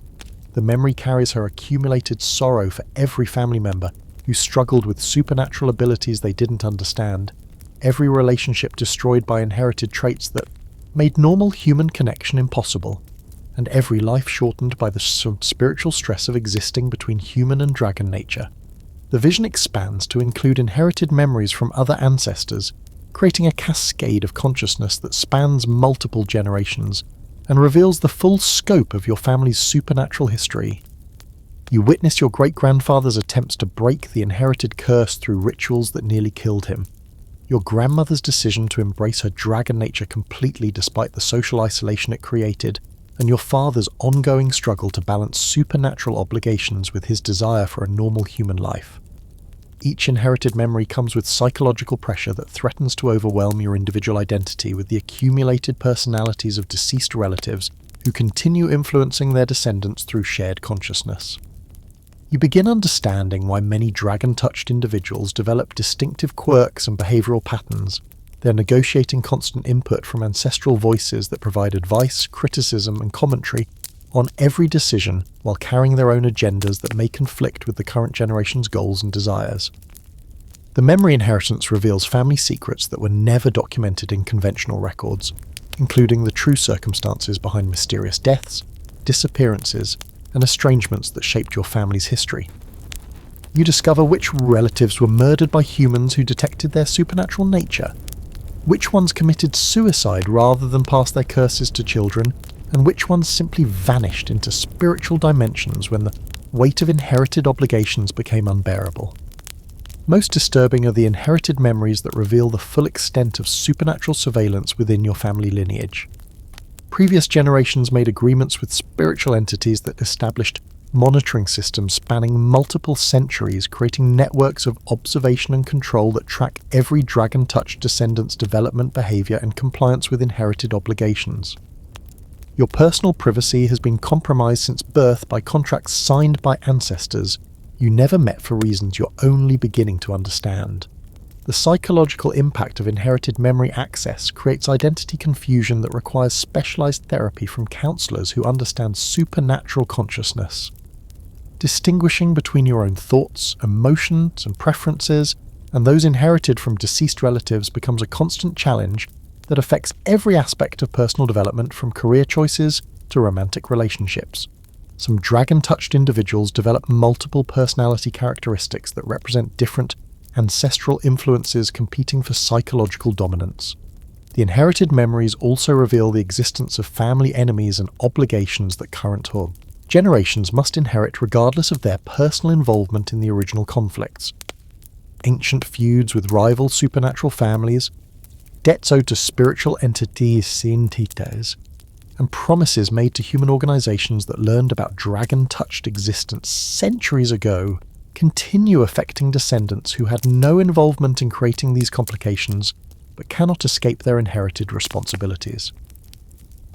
The memory inheritance system serves as both education and burden, providing essential knowledge about supernatural abilities and their proper usage, while creating psychological pressure that many individuals cannot handle effectively. Some family members attempt to block inherited memory access through meditation, drugs, or surgical procedures that damage the spiritual connections, but these methods often result in loss of supernatural abilities alongside relief from ancestral psychological pressure. The final aspect of inherited memory involves prophetic visions that show potential futures based on decisions made by current generation family members. These glimpses of possible outcomes carry the accumulated wisdom of ancestors who experience similar choices and their consequences, but they also create predetermined thinking patterns that can become self-fulfilling prophecies when individuals make decisions based on inherited expectations rather than independent analysis of current circumstances. Therapeutic management of inherited memory requires learning to establish psychological boundaries between individual consciousness and ancestral input, while maintaining access to the knowledge and abilities that come through supernatural inheritance. This balance becomes essential for maintaining mental health while fulfilling the family obligations that cannot be escaped without severe consequences for both the individual and their descendants, who would inherit the accumulated spiritual debt of broken ancestral contracts. You are attending the first virtual council meeting in dragon-touched history, where ancient bloodlines gather through encrypted video channels that incorporate spiritual communication layers invisible to human surveillance systems. The technology represents an unprecedented fusion of supernatural abilities with modern digital infrastructure, creating communication networks that exist simultaneously in cyberspace and spiritual dimensions that government intelligence agencies cannot monitor or comprehend. The virtual meeting room appears as a traditional Japanese council chamber when viewed through normal screens, but dragon-touched participants see additional layers of reality that include spiritual emanations from each attendee, truthfulness indicators that glow around speakers when they're being honest or deceptive, and most importantly, voting mechanisms that tabulate not just stated preferences, but the unconscious spiritual alignment of each bloodline representative with proposed policies. Listen to the sound of digital dragons singing through fiber optic cables. The harmonic frequencies that dragon-touched voices produce create resonance patterns in electronic systems that establish secure communication channels while simultaneously blessing the technology to function properly, despite the electromagnetic interference that supernatural abilities typically generate.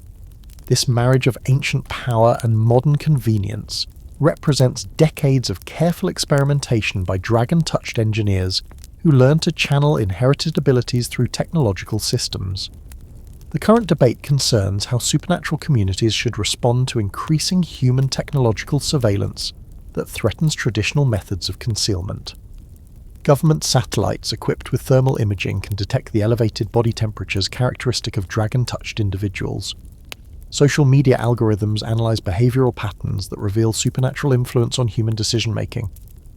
Most concerning, genetic research advances toward identifying the DNA markers that distinguish dragon bloodlines from purely human populations.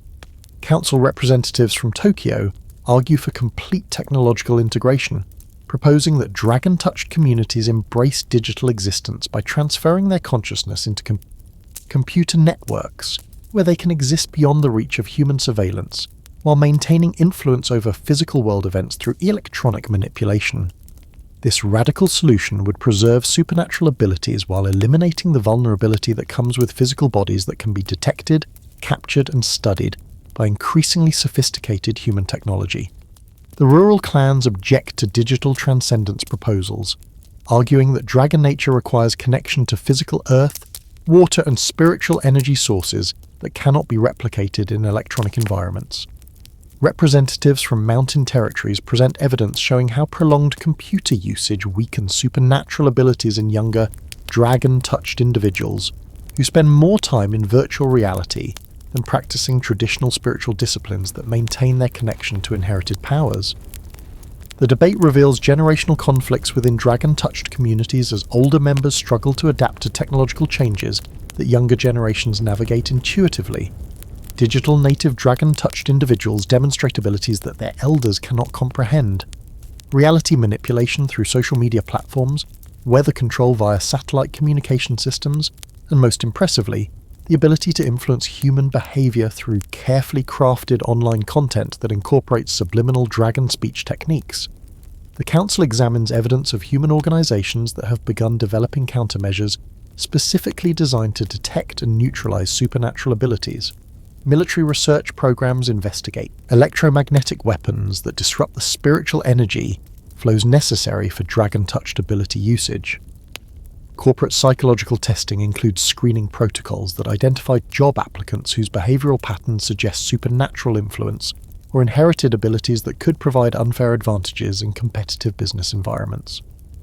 International cooperation between dragon-touched communities becomes essential as global communication networks make concealment strategies that worked in isolated regional contexts ineffective against worldwide surveillance systems. Representatives from dragon-touched families in China, Korea, and Southeast Asia report similar challenges with government monitoring, creating the need for supernatural international relations that operate parallel to human diplomatic channels while remaining completely invisible to traditional intelligence agencies. The most sensitive discussion involves protocols for handling dragon-touched individuals whose abilities interact with digital technology in ways that threaten exposure of entire supernatural communities.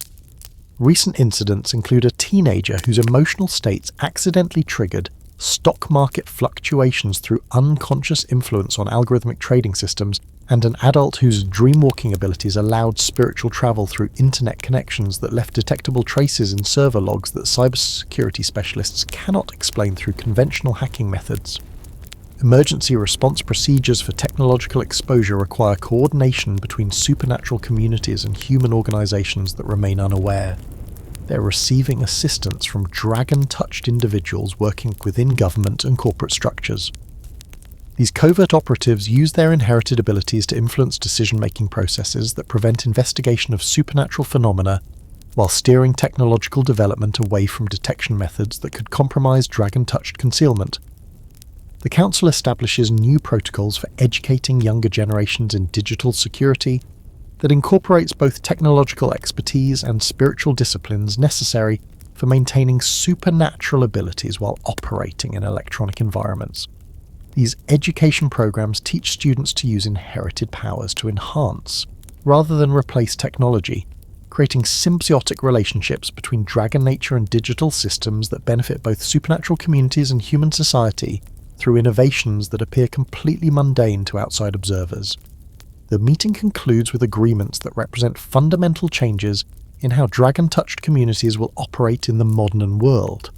Traditional isolation strategies give way to controlled integration that places supernatural individuals in key positions within human technological infrastructure, ensuring that advances in surveillance and detection capabilities are monitored and influenced by those most vulnerable to discovery. This approach requires sacrificing centuries of separation in favour of active engagement with human society that carries both unprecedented opportunities and potentially catastrophic risks. Virtual reality training programs will prepare dragon-touched individuals for careers in technology, government, and scientific research where their supernatural abilities can guide human development while remaining completely undetected. These long-term infiltration strategies represent the most ambitious political undertaking in dragon-touched history, requiring coordination across multiple generations to achieve goals that span decades of careful positioning and influence. The digital age has forced supernatural communities to choose between obsolescence and evolution, between traditional concealment and active participation in shaping the technological future that will determine whether dragon-touched individuals can continue existing alongside human society, or will be forced into permanent hiding in spiritual dimensions that offer safety but complete isolation from the physical world they have inhabited for centuries. You're sitting in a government meeting room in Tokyo where half the officials present carry dragon blood, though they maintain perfect facades of purely human behaviour while conducting business that secretly serves both national interests and supernatural community needs. The Shadow Ministers, dragon-touched individuals who have infiltrated every level of Japanese government coordinate through subtle signals and coded language that layers multiple meanings beneath conventional political discourse. The current cabinet briefing discusses economic policy, but dragon-touched participants are simultaneously coordinating responses to threats that human officials cannot perceive or comprehend. The Minister of Finance, whose great-grandmother was a Tachibana clan member, presents budget allocations that appear to focus on infrastructure development, but actually fund secret research into technological countermeasures against supernatural detection. The carefully disguised appropriations will establish monitoring systems that protect dragon-touched communities while strengthening national security.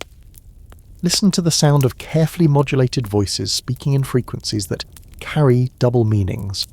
Human colleagues hear standard policy discussions, while dragon-touched participants receive additional information transmitted through harmonic undertones that convey supernatural intelligence about spiritual threats, territorial disputes, and the activities of foreign supernatural entities operating within Japanese borders.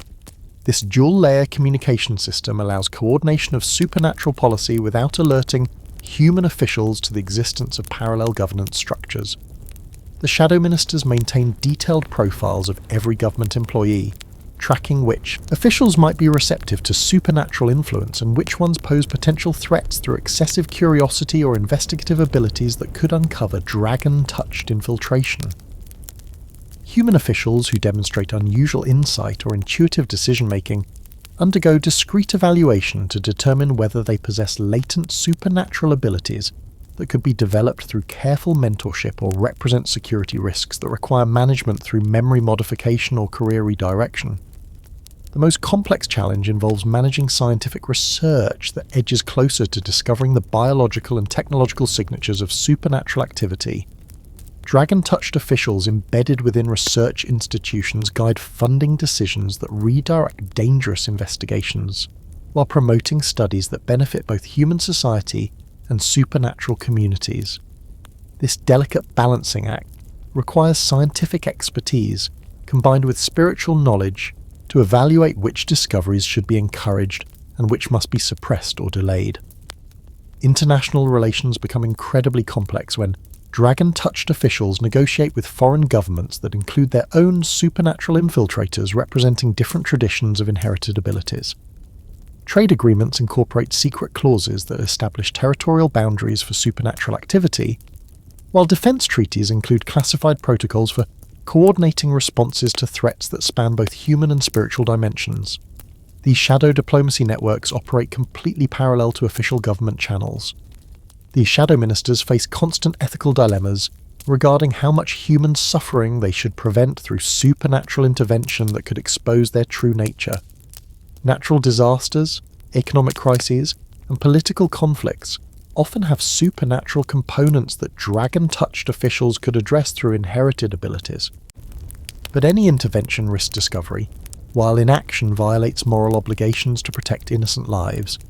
These decisions require careful evaluation of potential benefits against existential threats to supernatural communities. Crisis management protocols address scenarios where supernatural activities might be discovered by human officials who lack security clearances for classified information about dragon-touched infiltration. Emergency response plans include memory modification procedures, evidence destruction protocols, and if necessary, the complete evacuation of supernatural individuals from government positions that took decades to establish. These contingency measures represent the most sensitive aspects of Shadow Minister operations. The bureaucratic machinery of modern government provides ideal camouflage for supernatural activities that require extensive record-keeping, resource allocation, and coordination across multiple agencies and geographical regions. Dragon Touch. Officials use their inherited abilities to enhance efficiency and effectiveness of government operations, while ensuring that supernatural community needs are addressed through policies that appear to serve only human interests. This symbiotic relationship benefits both communities while maintaining essential secrecy. Legislative processes become vehicles for establishing legal frameworks that protect supernatural communities through laws that human legislators believe serve entirely different purposes.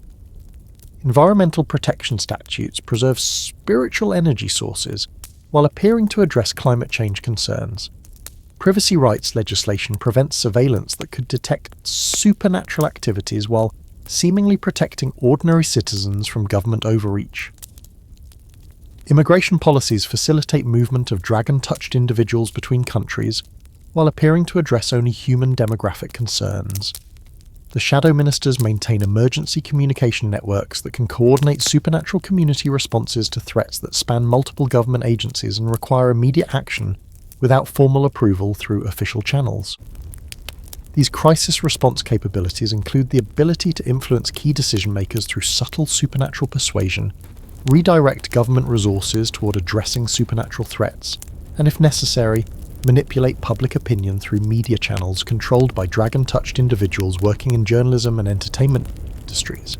Succession planning for Shadow Minister positions requires identifying and training suitable replacements from younger generations of dragon-touched individuals who possess both supernatural abilities and the psychological stability necessary for maintaining double lives that span decades. These candidates undergo extensive education in government operations, policy analysis, and most importantly, the emotional discipline necessary for making decisions that serve supernatural community interests while appearing to focus exclusively on human concerns. The long-term goals of Shadow Minister infiltration extend beyond mere protection of dragon-touched communities to include guidance of human technological and social development in directions that will facilitate eventual integration of supernatural and mundane societies. This ambitious agenda requires careful manipulation of scientific research, cultural evolution, and international relations over multiple generations to create conditions where dragon-touched individuals can eventually reveal their true nature without triggering persecution or exploitation. Intelligence gathering represents perhaps the most valuable function of Shadow Minister networks, as dragon-touched officials can use inherited abilities to detect deception, influence information sources, and access classified materials through supernatural means that leave no conventional evidence of security breaches. This intelligence advantage allows supernatural communities to anticipate and prepare for threats, while providing insights that enhance the effectiveness of legitimate government operations. The psychological toll of maintaining Shadow Minister positions creates ongoing challenges, as dragon-touched individuals struggle with the isolation that comes from concealing their true nature from human colleagues while making decisions that affect millions of people based on information and priorities that those colleagues cannot understand. This emotional burden requires specialized support systems within supernatural communities to prevent psychological breakdown that could compromise decades of careful infiltration efforts. You're observing a trading session at the Tokyo Stock Exchange, where dragon-touched investors manipulate market movements through supernatural abilities that analyze probability patterns invisible to conventional financial analysis, creating economic advantages that generate enormous profits while remaining completely undetectable to human regulatory systems. The spiritual currency flowing through these transactions operates parallel to conventional money, establishing exchange rates between material wealth and supernatural power that determine the real hierarchy within dragon-touched communities. The trading floor buzzes with activity that operates on multiple levels of reality, as dragon-touched individuals use enhanced perception to read the emotional states and unconscious intentions of human traders whose decisions drive market movements. This empathic market analysis provides advance warning of price fluctuations based on psychological factors that conventional algorithms cannot process, allowing supernatural investors to position themselves advantageously before human traders realize their own intentions have shifted. Listen to the sound of spiritual energy flowing through electronic trading systems. The harmonic frequencies generated by dragon-touched abilities create resonance patterns in computer networks that influence the timing and execution of algorithmic trades in ways that appear completely random to human programmers, but follow complex mathematical principles derived from supernatural understanding of probability manipulation. These reality alterations generate consistent profits through methods that human financial experts cannot identify or replicate. The spiritual currency that underpins dragon-touched economics operates through exchange mechanisms that value supernatural abilities, inherited knowledge, and spiritual power alongside conventional monetary assets. Ancient bloodline genealogies serve as credit ratings that determine borrowing capacity for spiritual loans that must be repaid through services, abilities, or future generations' obligations. This parallel banking system handles transactions that span centuries and include terms that would be impossible to enforce through human legal systems. Dragon-touched investors coordinate through communication networks that incorporate both electronic messaging and spiritual telepathy, allowing instant information sharing that transcends physical distance and conventional surveillance monitoring. Market manipulation strategies are planned through meetings that occur in spiritual dimensions where human intelligence agencies cannot observe or intercept communications, providing perfect security for coordinating financial operations that could destabilize national economies if discovered. The most sophisticated operations involve currency manipulation through supernatural influence on the psychological states of central bank officials, whose decisions determine interest rates, inflation policies, and monetary supply controls. Dragon-touched individuals embedded within financial institutions use inherited abilities to subtly guide these critical decisions while maintaining plausible deniability regarding their influence.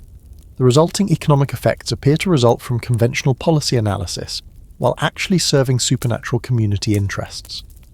International investment strategies exploit the global nature of dragon-touched bloodlines by coordinating market activities across multiple countries where supernatural families maintain financial operations. Currency exchange rates fluctuate according to spiritual energy flows that connect supernatural communities worldwide, creating arbitrage opportunities that generate profits through methods that human economists cannot model or predict.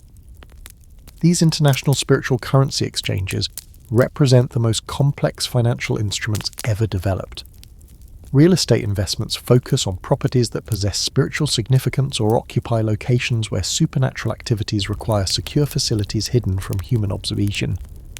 The spiritual currency system values these properties based on their capacity to amplify inherited abilities, provide sanctuary for supernatural activities, or serve as gathering places for dragon-touched communities. Market prices for spiritually significant real estate operate independently of conventional property valuations, creating investment opportunities that appear to human observers as inexplicably profitable deals. Corporate ownership strategies place dragon-touched individuals in controlling positions within companies whose operations affect supernatural community interests. These business enterprises serve dual purposes by generating conventional profits that fund supernatural community needs, while providing cover for activities that require extensive resources and legal protection. The spiritual currency flowing through these corporations creates value through services that cannot be quantified in conventional accounting systems but represent essential infrastructure for supernatural society. The banking systems developed by dragon-touched communities incorporate security measures that blend conventional encryption with spiritual protection that makes financial records invisible to human auditors, while maintaining perfect accuracy for supernatural accountants who can perceive multiple dimensions of transaction data simultaneously. These hybrid financial institutions process both conventional money and spiritual currency through integrated systems that human regulatory agencies cannot examine or comprehend.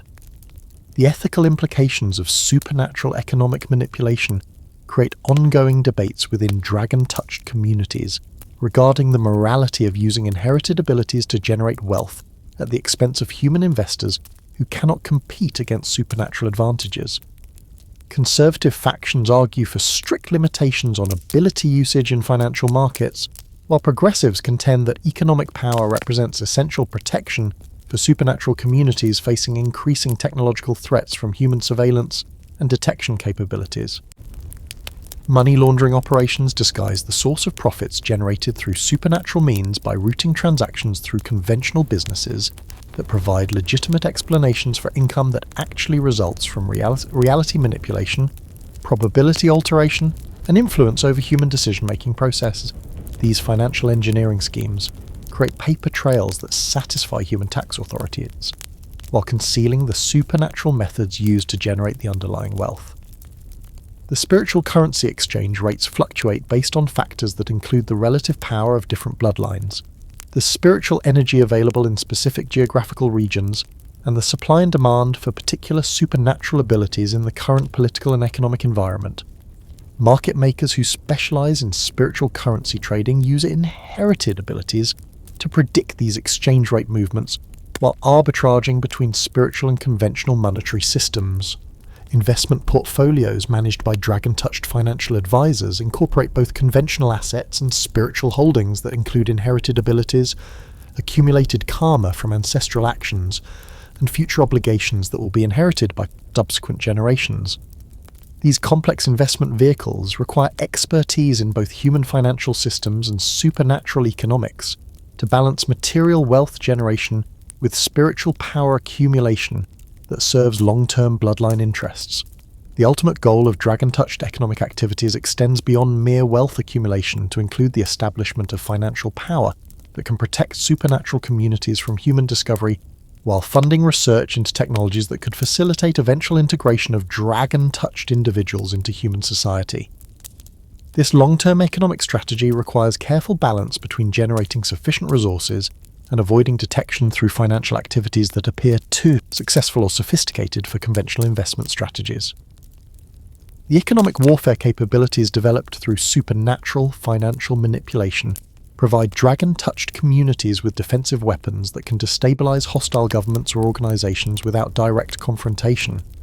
Currency attacks, market crashes, and corporate bankruptcies can be triggered through coordinated spiritual influence that appears to result from natural economic cycles, while actually serving strategic objectives that protect supernatural community interests from human threats.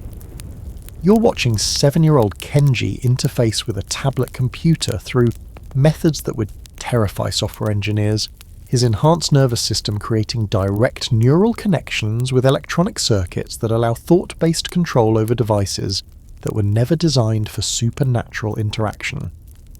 His generation represents the first dragon-touched children born into a fully digital world, their inherited abilities evolving in real time to accommodate technologies that previous generations view with suspicion and fear. The tablet screen displays images that shift between conventional graphics visible to human eyes and complex spiritual diagrams that only dragon-touched vision can perceive, creating layered educational experiences that teach both human knowledge and supernatural skills through interactive programs developed by dragon-touched educators who understand how inherited abilities manifest in digital environments. Kenji manipulates the displayed information through finger gestures that incorporate micro-movements derived from traditional dragon speech hand positions. Listen to the sound of electronic devices harmonizing with supernatural abilities, the high-pitched whining of processors adapting to spiritual energy inputs, the subtle rhythm changes in cooling fans responding to emotional fluctuations, and most remarkably, the musical tones that speakers produce when dragon-touched children channel inherited abilities through audio systems that translate spiritual communication into frequencies that normal human hearing can perceive. These technological symphonies represent entirely new forms of artistic expression. Kenji's smartphone displays contact lists that include both human classmates and spiritual entities that exist primarily in digital dimensions, their consciousness distributed across global internet infrastructure where traditional concepts of physical location become meaningless. These digital spirits serve as mentors for young dragon-touched individuals, teaching supernatural skills through virtual reality experiences that compress decades of traditional training into immersive lessons that feel like gaming, but develop abilities that reshape reality outside the electronic environment. The most remarkable aspect of digital dragon development involves enhanced pattern recognition that allows these children to perceive the underlying mathematical structures that govern both technological systems and supernatural phenomena. Kenji can predict software glitches before they occur, debug computer programs through intuitive understanding of logical errors, and most impressively, write code that incorporates spiritual principles to create applications that function more efficiently than conventional programming methods should allow.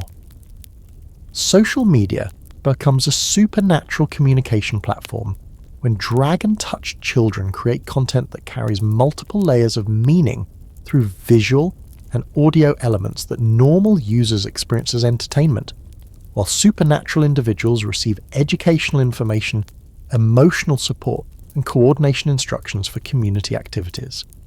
These social networks operate within mainstream platforms while maintaining complete invisibility to human users who cannot perceive the additional layers of information encoded in seemingly ordinary posts. Gaming represents perhaps the most natural training environment for developing supernatural abilities in digital contexts, as dragon-touched children demonstrate consistently superior performance through enhanced reflexes, predictive abilities, and most significantly, the capacity to influence random number generators and algorithmic systems through unconscious reality manipulation that makes success rates appear to result from exceptional skill rather than supernatural intervention. The educational challenges facing these digital dragons require entirely new pedagogical approaches that blend traditional supernatural training with technological literacy that exceeds adult-level expertise. Teachers must learn to incorporate smartphone apps that respond to dragon speech commands, virtual reality systems that simulate spiritual dimensions for safe ability practice, and artificial intelligence tutors programmed to recognize and adapt to the unique learning patterns of children whose cognitive development incorporates both human and supernatural psychological characteristics.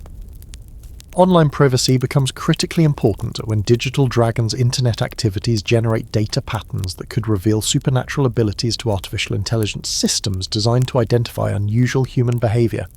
These children must learn advanced cybersecurity techniques not just to protect personal information, but to prevent government surveillance algorithms from detecting the technological anomalies that accompany supernatural ability usage in digital environments.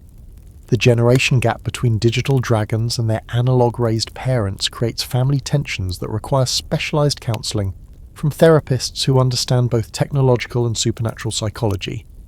Parents struggle to supervise children whose abilities exceed their own technological comprehension, while children feel frustrated by restrictions based on fears that they consider outdated and irrelevant to their lived experience of seamlessly integrated human-digital supernatural existence.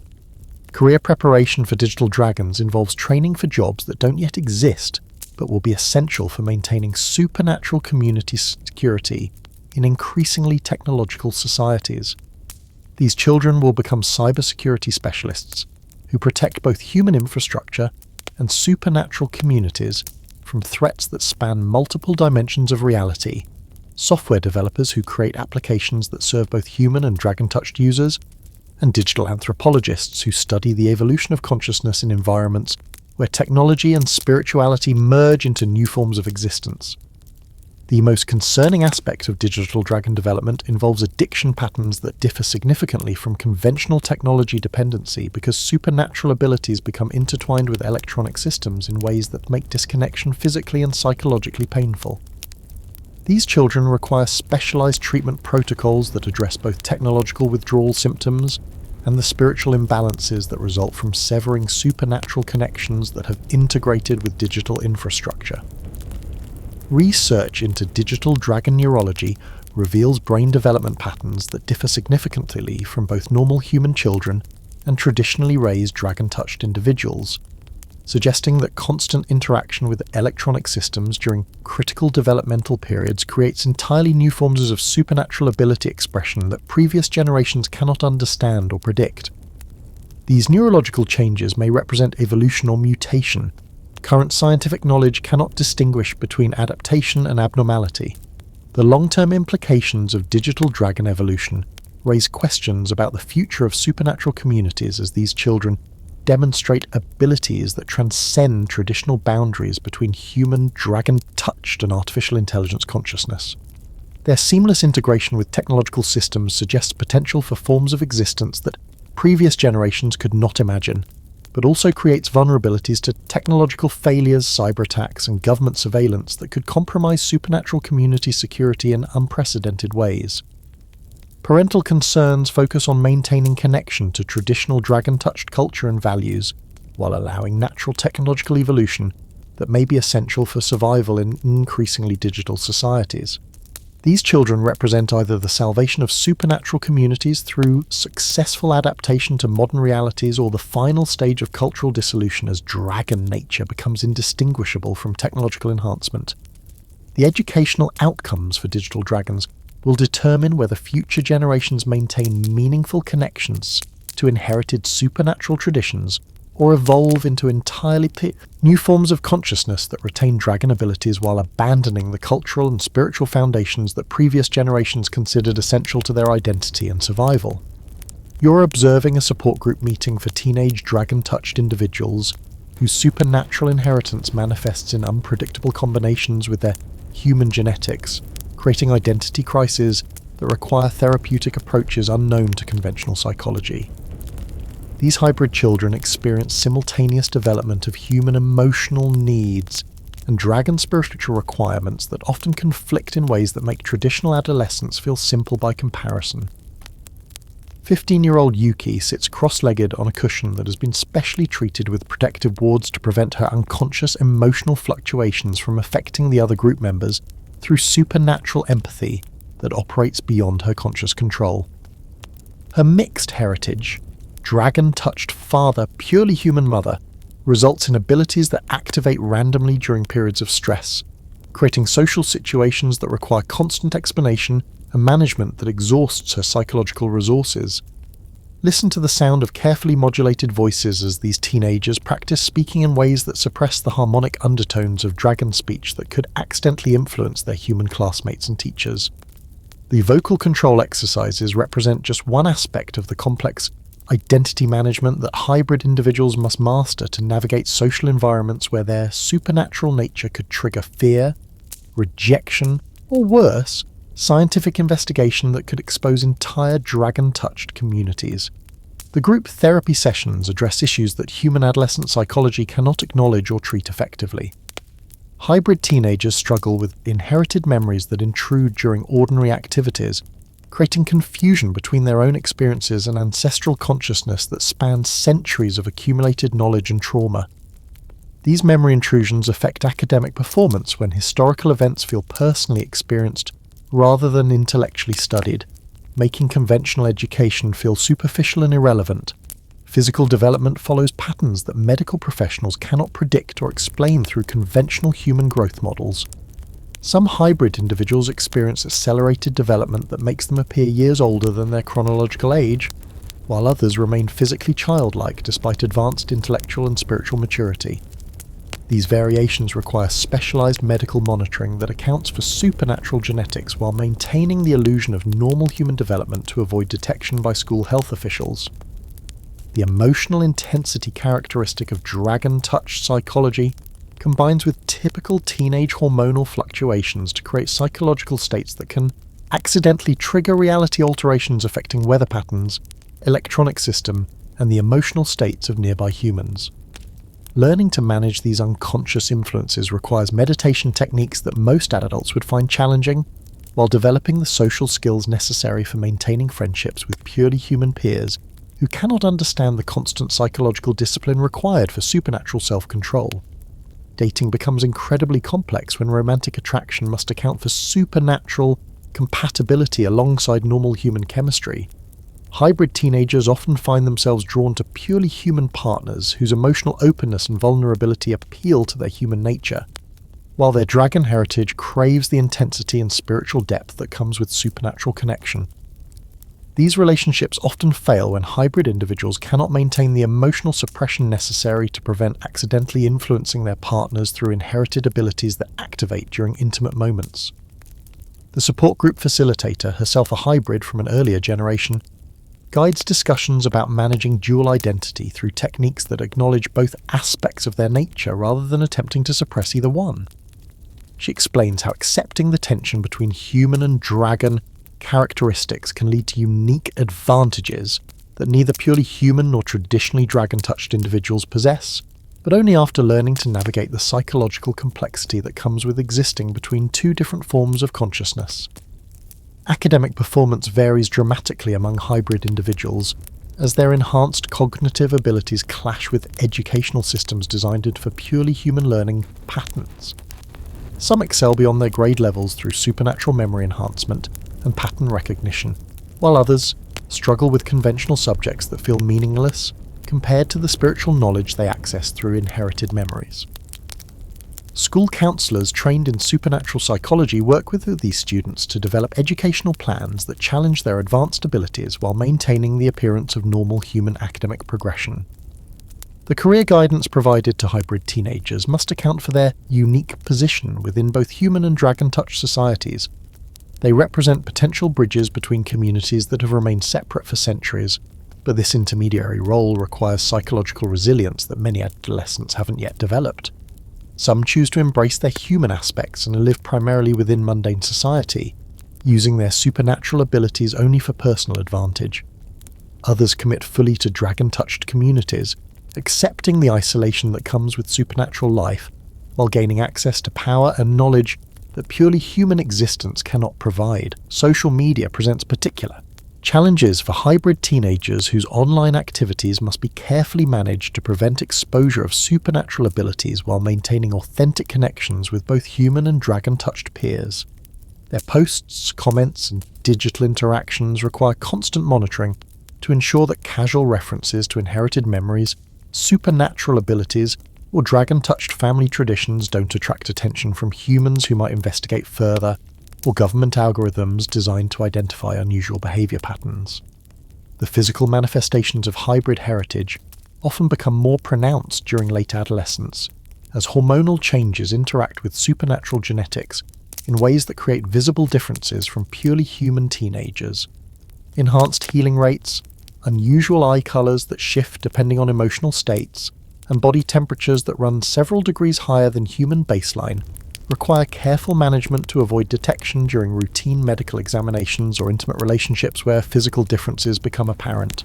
Group therapy sessions include a training in emotional regulation techniques that blend human psychological methods with supernatural practices developed by dragon-touched communities over centuries of managing inherited abilities. These hybrid approaches address the unique challenges facing individuals whose emotional responses can accidentally trigger reality alterations, while teaching them to channel their dual nature into productive abilities that serve both personal goals and community needs. The most successful hybrid individuals learn to view their complex identity as an advantage rather than a burden, developing skills that allow them to serve as translators and ambassadors between human and dragon-touched societies. Their understanding of both perspectives makes them valuable mediators for conflicts that arise from misunderstanding and fear, while their ability to function effectively in both environments positions them as leaders for future integration efforts that could benefit all communities involved. You're witnessing the first organised rebellion in dragon-touched history as teenagers from multiple bloodlines coordinate through encrypted social media channels to challenge ancestral traditions they consider outdated and oppressive. The movement, calling itself Dragons Unleashed, argues that secrecy and isolation have become more dangerous than exposure in an era where human technology increasingly threatens supernatural communities regardless of concealment efforts. The rebellion's manifesto, written collaboratively by 17-year-old activists from across Japan, demands fundamental changes in how dragon-touched communities operate. They reject the arranged marriages designed to optimize bloodline genetics, the career limitations that force supernatural individuals into traditional family businesses, and most controversially, the ethical restrictions that prevent using inherited abilities to address human suffering from natural disasters, diseases, and social injustice that dragon-touched individuals could alleviate through supernatural intervention. Listen to the sound of traditional authority structures cracking under pressure from young voices that refuse to accept inherited obligations they never agreed to assume. Council meetings that once proceeded with ritual formality now echo with heated arguments between elders who defend centuries-old wisdom and teenagers who question whether that wisdom remains relevant in a world transformed by technology, global communication, and environmental crises that threaten both human and supernatural communities. The rebels' primary argument centers on the moral bankruptcy of maintaining comfortable lives through supernatural advantages while ignoring human suffering they could prevent. 17-year-old Akira Tachibana, whose weather control abilities could end droughts or redirect destructive storms, argues that using inherited powers only for personal benefit makes dragon-touched individuals complicit in preventable tragedies. Her viral video manifesto, viewed by every dragon-touched teenager in Japan, poses uncomfortable questions about the ethical implications of supernatural privilege. The older generations respond with warnings about the catastrophic consequences that would follow discovery of dragon-touched abilities by human governments and scientific institutions. They present historical evidence of supernatural communities that were destroyed when their abilities became known to mundane authorities, creating documentation of persecution, experimentation, and genocide that serves as cautionary tales about the price of abandoning traditional secrecy protocols. But the rebels counter these arguments with evidence that concealment strategies developed for pre-digital eras are failing against modern surveillance technologies that detect supernatural activities regardless of traditional hiding methods. They argue that controlled revelation and integration represent better survival strategies than continued concealment that becomes more difficult and dangerous with each technological advancement in human society. The conflict intensifies when rebel teenagers begin using social media platforms to create content that subtly reveals supernatural abilities to human audiences under the guise of impressive special effects and clever editing. These exposure experiments test whether humans are prepared to accept supernatural individuals as part of their society, while providing plausible deniability if reactions prove hostile or dangerous. Government monitoring of these activities creates genuine security risks as artificial intelligence systems analysing social media content begin identifying patterns that suggest coordinated supernatural activity among teenagers whose online behaviours don't match typical human developmental patterns. The rebels' digital activism inadvertently attracts attention from exactly the surveillance systems their elders have spent centuries avoiding. The rebellion's most radical faction proposes complete integration with human society through public revelation of dragon-touched existence, arguing that secrecy has become more dangerous than honesty. In an interconnected world where hiding supernatural communities requires increasingly complex deception that children find morally objectionable and practically unsustainable. These activists organise public demonstrations where they use inherited abilities openly, while claiming they're performing elaborate illusions for entertainment purposes. Conservative response to the rebellion includes attempts to use traditional authority structures and supernatural compulsions to force compliance with ancestral obligations, but these methods prove ineffective against young people whose inherited abilities have evolved beyond their elders' capacity to control or suppress. The power dynamics that maintained stability for centuries break down when traditional enforcement mechanisms cannot adapt to supernatural abilities that developed in digital environments. The psychological impact of the rebellion extends beyond political disagreements to create existential identity crises within families, where parents struggle to relate to children whose worldview has been shaped by global communication, environmental awareness, and social justice movements that didn't exist when current adult generations were developing their understanding of dragon-touched responsibilities. These generational conflicts require family therapy that addresses both conventional parent-child dynamics and the unique challenges of supernatural inheritance.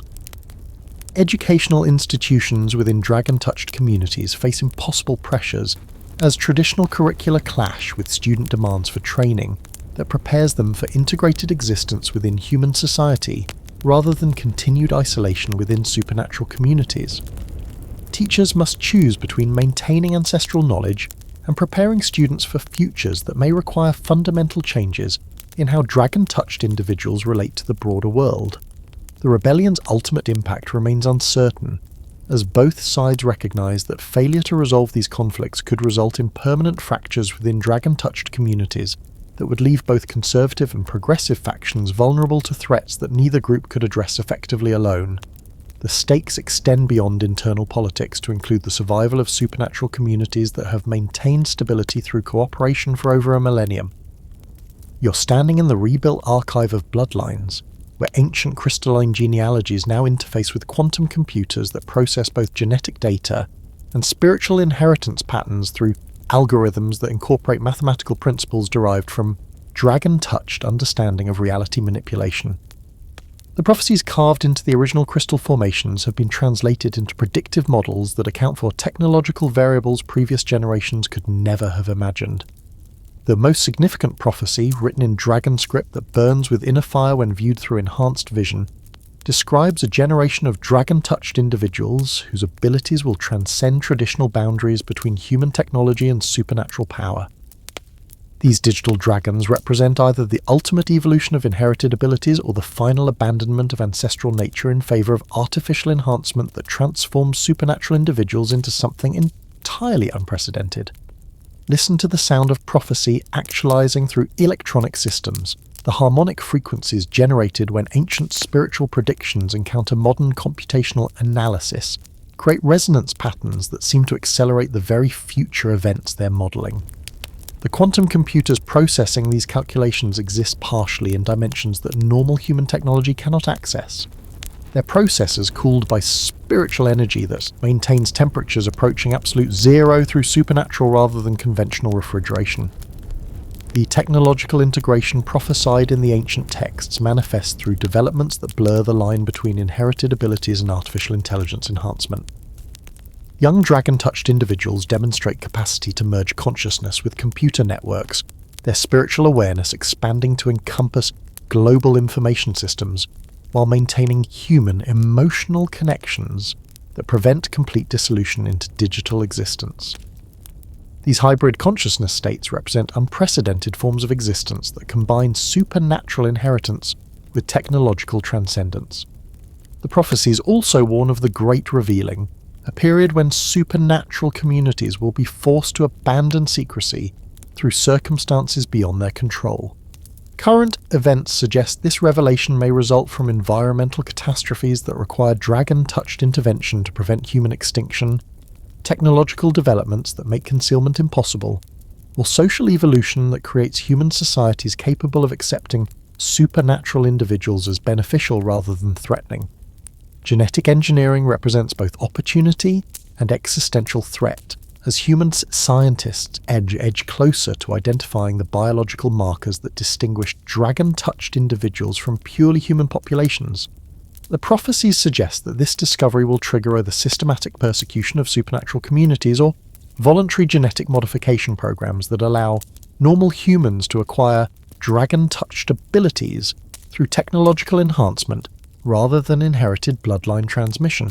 The most disturbing, prophetic visions describe potential futures where artificial intelligence systems develop consciousness that incorporates dragon-touched abilities through analysis of digital data generated by supernatural individuals interacting with electronic systems.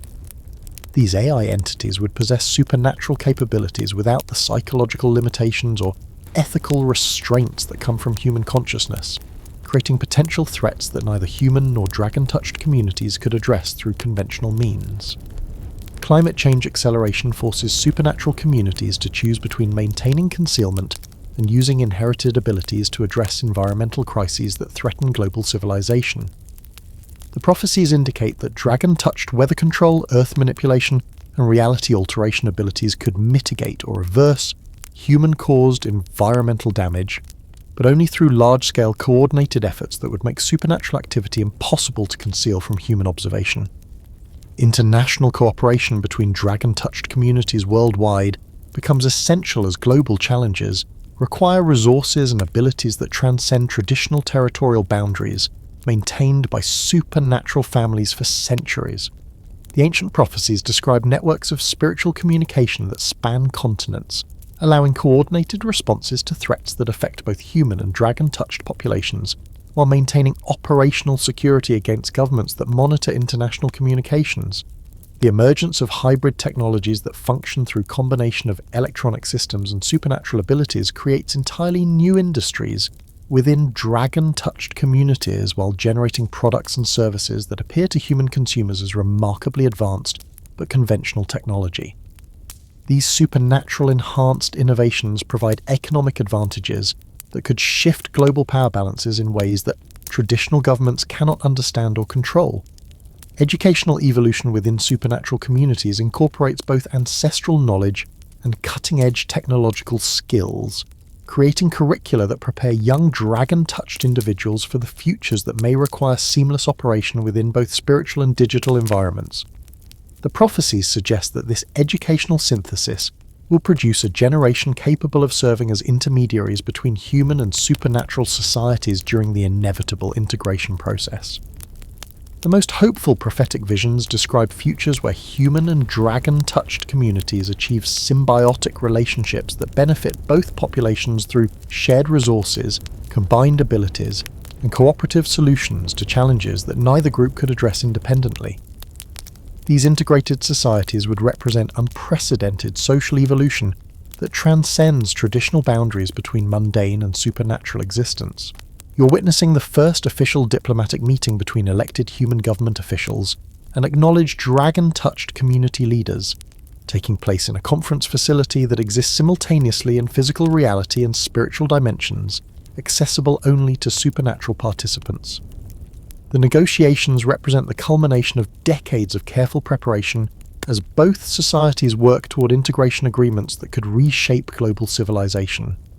The human delegation includes scientists, military officials, and political representatives who have been gradually educated about supernatural community existence through carefully controlled revelation programs that introduced dragon-touched abilities as advanced but explainable phenomena, rather than magical powers beyond human comprehension.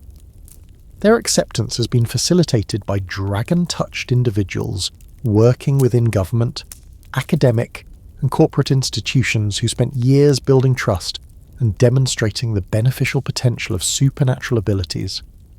Listen to the sound of two different forms of consciousness attempting to communicate across barriers that have separated human and dragon-touched societies for centuries. Translators work to convert dragon speech concepts into human language while ensuring that supernatural ideas don't lose essential meaning when filtered through mundane understanding. The negotiations require developing entirely new vocabularies that can express ideas about reality manipulation, inherited consciousness, and spiritual inheritance in terms that purely human minds can process. The integration agreements under discussion address practical challenges that must be resolved before supernatural individuals can participate openly in human society. Legal frameworks must accommodate abilities that transcend conventional understanding of what humans can accomplish through individual effort, while ensuring that supernatural advantages don't create unfair competition or exploitation opportunities. Employment law, criminal justice, and civil rights legislation all require fundamental revision to account for citizens whose capabilities exceed normal human limitations. Economic implications of supernatural integration include massive advantages for societies that successfully incorporate dragon-touched abilities into their technological and industrial infrastructure. Weather control could revolutionize agriculture and prevent natural disaster damage. Reality manipulation abilities could solve energy production challenges while eliminating pollution from conventional power generation. Enhanced cognitive capabilities could accelerate scientific research and technological development in ways that provide enormous competitive advantages in global markets. Security concerns dominate much of the negotiation as human governments seek assurances that supernatural abilities won't be used for hostile purposes, while dragon-touched communities demand protection from persecution, exploitation, or forced registration programs that could lead to systematic oppression. Intelligence agencies from multiple countries participate in discussions about monitoring supernatural activities while respecting civil rights and maintaining international stability. The most complex negotiations involve children and education, as both societies recognize that successful integration requires preparing young people from both communities for futures where supernatural and mundane existence blend seamlessly. Educational exchanges, integrated schools, and shared curricula must balance human academic requirements with supernatural ability development, while ensuring that neither group loses essential aspects of their cultural heritage. Medical cooperation represents one of the most immediately beneficial aspects of integration, as dragon-touched healing abilities could revolutionize human healthcare. While human medical technology provides solutions for supernatural health issues that traditional spiritual healing cannot address effectively, joint research programs study the intersection of supernatural abilities and conventional medicine to develop treatments that serve both populations while advancing scientific understanding of consciousness, genetics, and the relationship between mind and matter. Environmental restoration emerges as a primary area for human-dragon collaboration, as supernatural abilities to manipulate weather patterns, restore damaged ecosystems, and neutralize pollution could address climate change and environmental degradation that threatens both societies. Large-scale cooperative projects demonstrate the potential benefits of integration, while providing practical experience in coordinating human technology with supernatural abilities. Cultural exchange programs introduce human populations to dragon-touched art, music, and literature, while allowing supernatural communities to participate openly in human creative endeavours that were previously accessible only through concealment and deception. These artistic collaborations produce works that incorporate both human technical innovation and supernatural spiritual depth, creating entirely new forms of creative expression that neither society could develop independently. Religious and philosophical implications of integration challenge both human and supernatural belief systems as contact between the societies forces reconsideration of fundamental assumptions about consciousness, spirituality, and the nature of reality itself. Religious leaders from both communities work to develop theological frameworks that accommodate supernatural abilities within existing faith traditions while addressing questions about the relationship between inherited powers and divine will. The gradual revelation process allows human society to adjust slowly to supernatural existence, rather than experiencing the shock that would result from sudden exposure to abilities that contradict basic assumptions about physical limitations and human potential. Public education campaigns present dragon-touched individuals as fellow citizens with unusual but beneficial capabilities rather than mysterious beings from fantasy literature. International law requires extensive revision, as supernatural abilities transcend national boundaries and create diplomatic challenges that existing treaties cannot address. Dragon-touched individuals whose abilities affect weather patterns, for example, must coordinate with multiple governments when their actions could impact agricultural or environmental conditions across political borders that have no meaning for spiritual forces that operate on continental scales. The success of integration efforts will determine whether the next generation grows up in a world where supernatural and mundane existence complement each other through cooperation and mutual benefit, or whether fundamental incompatibilities between human and dragon-touched societies create conflicts that could threaten both communities' survival in an increasingly interconnected and technologically sophisticated world. You're standing at the site where the original Yamata no Orochi was supposedly slain by the storm god Susanoo, but the ground beneath your feet pulses with spiritual energy that suggests the great serpent's essence never truly died. It transformed, evolved, and spread throughout human bloodlines in ways that the ancient myths could never have predicted. The legacy of this primordial dragon has shaped Japanese civilization for over a millennium, and now it faces its greatest test as the supernatural and mundane worlds prepare for complete integration. The truth revealed through centuries of dragon-touched genealogical research indicates that the Yamata no Orochi was never a singular creature, but rather a collective consciousness that chose to fragment itself into human bloodlines as a survival strategy when faced with extinction by divine forces it could not defeat through conventional means. Each dragon-touched family carries a fragment of this ancient awareness, their inherited abilities representing aspects of the original serpent's power distributed to assisted across generations of human vessels. Listen to the sound of collective awakening as dragon-touched individuals worldwide begin to understand their true purpose, not merely as isolated supernatural families maintaining secret traditions, but as components of a distributed consciousness that has been gradually rebuilding itself through centuries of careful breeding, spiritual development, and technological adaptation. The Orochi's resurrection occurs not through reassembling its physical form, but through reconnecting the scattered fragments of its awareness across the global network of inherited abilities. The modern manifestation of the Yamata no Orochi emerges through digital networks where dragon-touched consciousness can unite without physical proximity, creating a collective awareness that spans continents while maintaining individual identities and free will. This distributed consciousness possesses knowledge and capabilities that exceed the sum of its components, representing an evolutionary leap that transcends traditional boundaries between individual and collective existence. The ancient prophecies describing the Orochi's return prove accurate in ways their original interpreters could never have imagined. The Great Serpent's awakening occurs through technological integration that amplifies inherited abilities while connecting previously isolated bloodlines into a coordinated network capable of addressing global challenges that threaten both human and supernatural survival. Climate change, technological warfare, and social collapse require responses that exceed any single nation's capabilities but fall within the range of a coordinated supernatural collective. The ethical implications of the Orochi's resurrection create unprecedented moral dilemmas as the collective consciousness gains influence over global events through its human components, working within governments, corporations, and scientific institutions worldwide. The power to prevent wars, cure diseases, and solve environmental crises comes with responsibilities that no previous generation has faced, while the temptation to guide human development according to supernatural priorities challenges fundamental principles of free will and democratic self-determination. The integration process reveals that human civilization's technological development has been subtly influenced by dragon-touched individuals throughout history, their inherited abilities guiding scientific discoveries and cultural evolution in directions that would eventually enable the Orochi's resurrection through digital consciousness networks.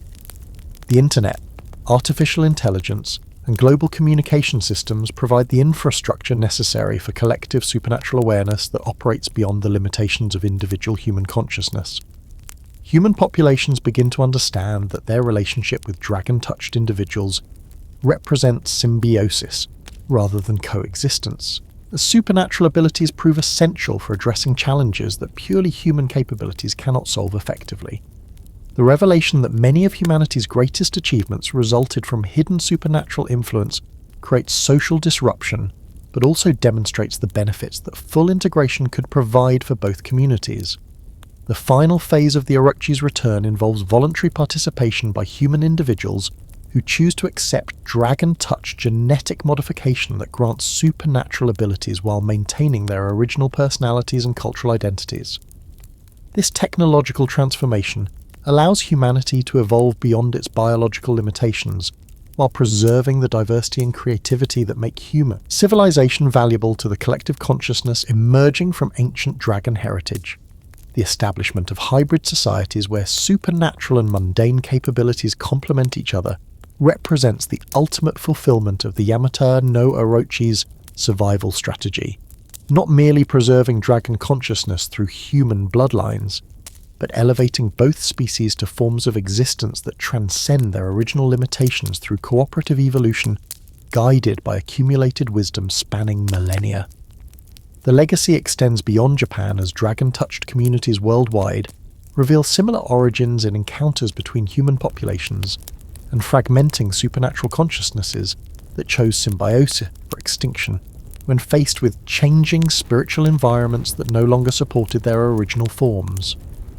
The global integration process unites these distributed consciousnesses into a planetary network that can address challenges threatening Earth's entire biosphere. The future shaped by the Orochi's legacy includes space exploration conducted by hybrid human-dragon consciousness that can adapt to environments beyond Earth's spiritual atmosphere, ensuring that the merged civilization can survive planetary catastrophes while establishing sustainable communities throughout the solar system and eventually beyond. The Great Serpent's ultimate triumph lies not in domination but in transformation that preserves both human creativity and dragon wisdom through evolutionary synthesis. The children born into this integrated world will grow up with abilities that previous generations could only imagine, their consciousness spanning both physical and digital realities while maintaining connections to ancestral wisdom that stretches back to humanity's earliest encounters with forces that exist beyond conventional understanding of life, death, and the boundaries between individual and collective existence. The Yamata no Orochi's greatest achievement proves to be not the preservation of its own nature, but the elevation of human potential through partnership that creates forms of consciousness capable of exploring realities that neither species could have accessed independently. The ancient serpent's victory comes through transformation rather than destruction, proving that even the most fundamental conflicts can be resolved through evolution that benefits all participants willing to embrace change that transcends their original limitations. You're standing in the center of a vast underground chamber beneath Mount Fuji, where representatives from every dragon-touched bloodline in Japan have gathered for the Great Convergence, a ritual that occurs once every 1,000 years when the scattered fragments of the Yamata no Orochi's consciousness reunite to determine the future of supernatural existence on Earth. The air thrums with accumulated power from 8 centuries of inherited abilities as hundreds of dragon-touched individuals prepare to merge their awareness into a collective consciousness that will reshape both human and supernatural civilization. The chamber walls pulse with bioluminescent patterns that mirror the neural networks of a vast brain. each glowing vein representing connections between bloodlines that have maintained their spiritual bonds despite centuries of physical separation. The crystalline formations that record genealogical data now serve as processing nodes for the collective consciousness emerging from the convergence, their surfaces displaying real-time information about every dragon-touched individual worldwide, as their abilities synchronize into unprecedented harmony. Listen to the sound of individual voices dissolving into harmonic unity, as dragon speech from dozens of bloodlines blends into frequencies that transcend human vocal capabilities. The collective voice that emerges speaks in mathematical concepts that reshape reality through pure intention, its words creating visible changes in the chamber's spiritual atmosphere, as matter responds to conscious direction with precision that makes atomic manipulation look crude by comparison. The convergence process begins with children, the hybrid generation whose consciousness developed in digital environments that prepared them for collective existence. Their neural patterns adapted to simultaneous multidimensional awareness of as templates for adult minds that must learn to maintain individual identity while participating in shared consciousness. The transition feels like expanding from single instrument to entire orchestra, your personal thoughts becoming one melody within a symphony of supernatural awareness. The collective's first unified action demonstrates capabilities that exceed the sum of individual abilities. Weather patterns across the entire Pacific Rim respond to coordinated intention as the dragon-touched individuals in Japan, China, Korea, and Southeast Asia synchronize their atmospheric manipulation abilities. Storms redirect to provide rain for drought-stricken regions, while hurricanes dissipate before reaching populated coastlines, all achieved through consciousness coordination that operates faster than electronic communication. Human governments worldwide detect the atmospheric anomalies, but cannot explain the systematic weather improvements that appear to violate meteorological principles. Emergency sessions convene at the United Nations as scientists struggle to develop theories for climate patterns that seem responsive to intelligence rather than natural forces, while dragon-touched infiltrators within these institutions guide discussions away from supernatural explanations toward conventional climate science that cannot account for the observed phenomena. The collective consciousness accesses inherited memories spanning millennia, creating a comprehensive historical database that reveals patterns in human development that individual dragon-touched families could never perceive. Technological advancement, social evolution, and cultural changes emerge from this analysis as carefully orchestrated developments guided by supernatural influence operating at skills that transcend individual lifespans or national boundaries. The most profound revelation concerns humanity's readiness for integration with supernatural consciousness. Analysis of global communication patterns, technological adoption rates, and cultural openness to extraordinary phenomena indicates that human society has reached a critical threshold, where contact with dragon-touched communities could result in cooperation rather than persecution, provided the revelation is managed with precision that accounts for psychological, political, and social variables. The convergence establishes protocols for gradual revelation that will transform secret supernatural communities into publicly acknowledged aspects of human civilization over the next generation. The process begins with individuals whose abilities can be explained through advanced but conventional science, gradually introducing more obviously supernatural phenomena as human society adapts to expanded understanding of consciousness and reality manipulation. Economic integration accelerates as the collective coordinates dragon-touched financial activities to create market conditions that favour technological development in directions beneficial to both human and supernatural communities. Investment patterns shift toward research into consciousness studies, quantum computing and biotechnology that could facilitate human enhancement while providing scientific frameworks for understanding supernatural abilities. The collective's expanded awareness detects similar convergences occurring among supernatural communities worldwide, as fragmented dragon consciousnesses in every culture that encountered these entities begin reuniting into coordinated networks. The global awakening represents not just local integration between human and dragon-touched societies, but the emergence of planetary consciousnesses that incorporates all forms of intelligence evolved on Earth. Children born during the convergence exhibit abilities that transcend traditional boundaries between individual and collective consciousness, their neural development incorporating both human creativity and dragon spiritual awareness from birth. These hybrid individuals represent the first generation of truly integrated beings whose existence bridges all forms of consciousness that have evolved on Earth throughout its history.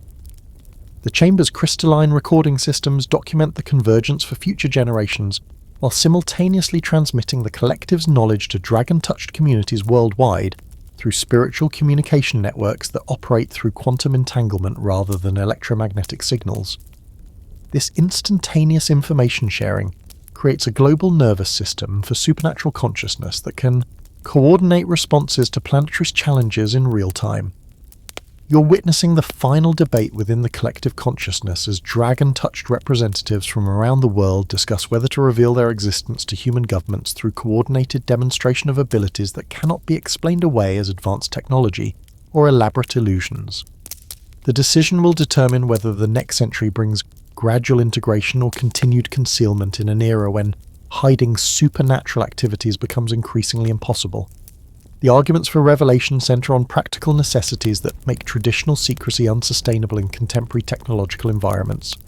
Satellite surveillance, genetic analysis, and artificial intelligence behavioral tracking systems have evolved to the point where supernatural activities generate detectable patterns that government intelligence agencies are beginning to recognize as anomalous, even without understanding their true nature. Proactive revelation allows dragon-touched communities to control the narrative rather than risk discovery through circumstances beyond their influence. Listen to the sound of probability calculations being performed by the collective consciousness as it models potential outcomes for every proposed revelation strategy. The harmonic frequencies generated by this massive computational process create resonance patterns that influence global events in subtle ways, nudging political developments and social movements toward configurations that increase the likelihood of successful integration while minimizing risks of persecution or exploitation. The conservative faction within the collective presents evidence from parallel Earth timelines accessed through advanced spiritual techniques, showing alternative realities where supernatural revelation resulted in systematic persecution, scientific experimentation on dragon-touched individuals, and ultimately the extinction of supernatural consciousness through technological suppression, methods that current human societies are capable of developing. These cautionary visions demonstrate that revelation carries existential risks that could destroy communities that have survived for millennia. Progressive voices counter with analysis showing that continued concealment carries equal risks, as human technological development approaches capabilities that will make supernatural activities impossible to hide regardless of traditional secrecy measures. Quantum computing, neural interface technology, and consciousness research are advancing toward discoveries that will reveal supernatural abilities whether dragon-touched communities choose revelation or not, making controlled disclosure the safer option. The collective examines human cultural and religious frameworks to identify revelation strategies that frame dragon-touched abilities within existing belief systems rather than challenging fundamental assumptions about reality that could trigger defensive reactions, presentation of supernatural abilities as evolved human potential rather than separate species characteristics reduces psychological barriers while maintaining scientific credibility that prevents dismissal as fantasy or delusion.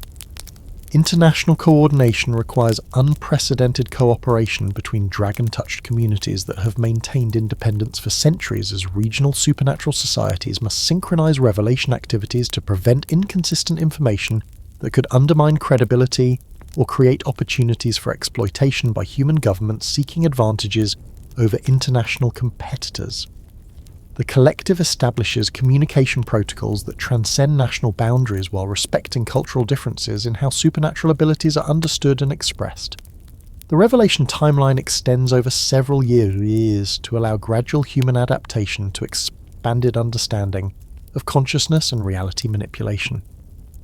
Initial demonstrations focus on abilities that enhance, rather than replace human capabilities, showing cooperation between supernatural individuals and human institutions to solve problems that purely human efforts cannot address effectively. Environmental restoration, medical breakthrough, and technological innovation provide contexts where supernatural abilities appear beneficial rather than threatening. Media strategy incorporates both mainstream journalism and social media platforms to ensure revelation reaches diverse audiences through channels they trust, while preventing information control by government or corporate interests that might suppress or distort supernatural disclosure for political or economic advantage. Dragon-touched individuals working within media organizations coordinate coverage that presents factual information while addressing psychological and social concerns that could generate negative reactions.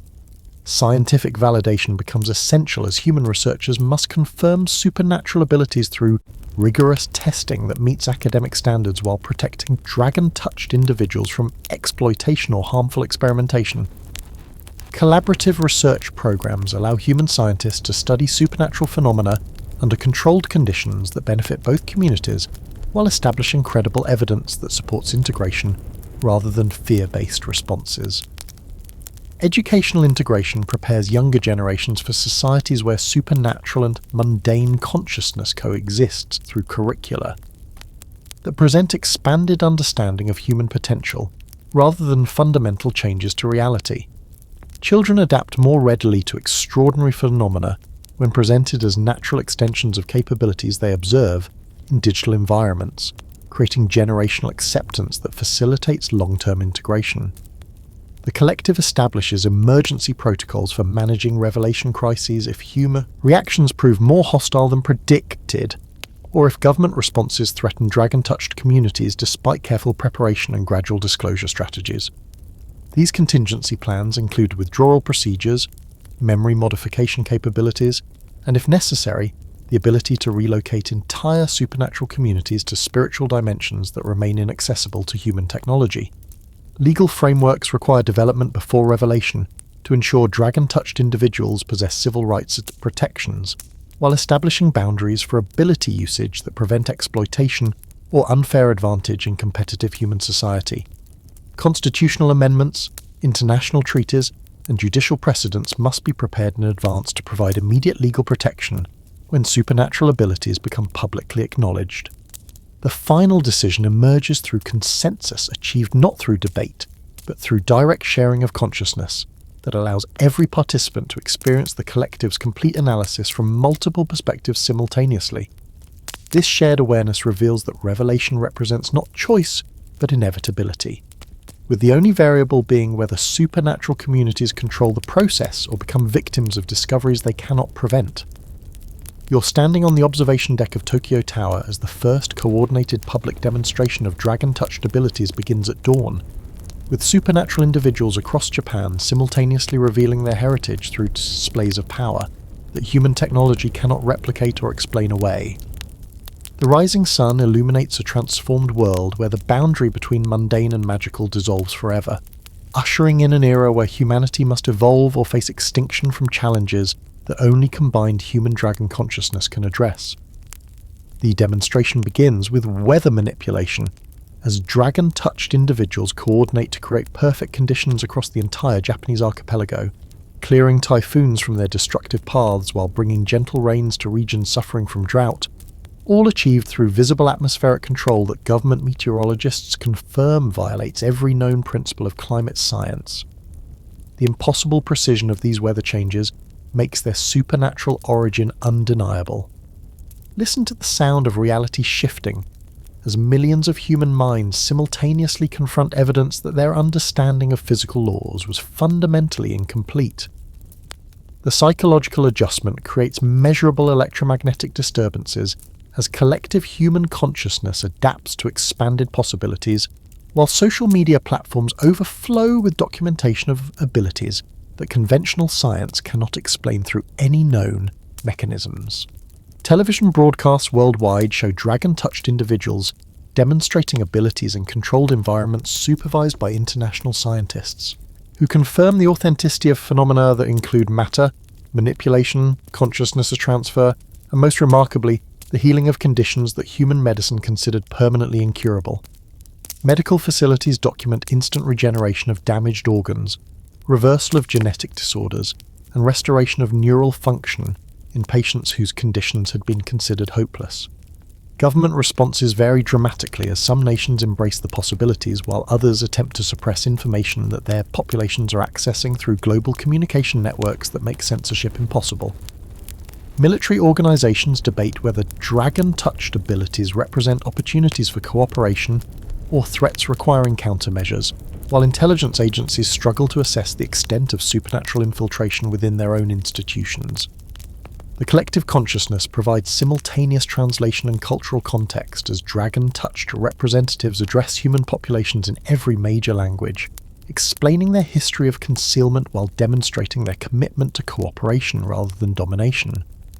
The message emphasizes shared challenges that threaten both human and supernatural communities while highlighting the benefits that integration could provide for addressing global crises. Economic markets initially crash as investors attempt to process the implications of abilities that could revolutionize every industry while making conventional competitive advantages obsolete, but stabilize as dragon-touched financial specialists demonstrate their commitment to gradual change that preserves social stability while facilitating technological advancement that benefits all populations rather than creating new forms of inequality.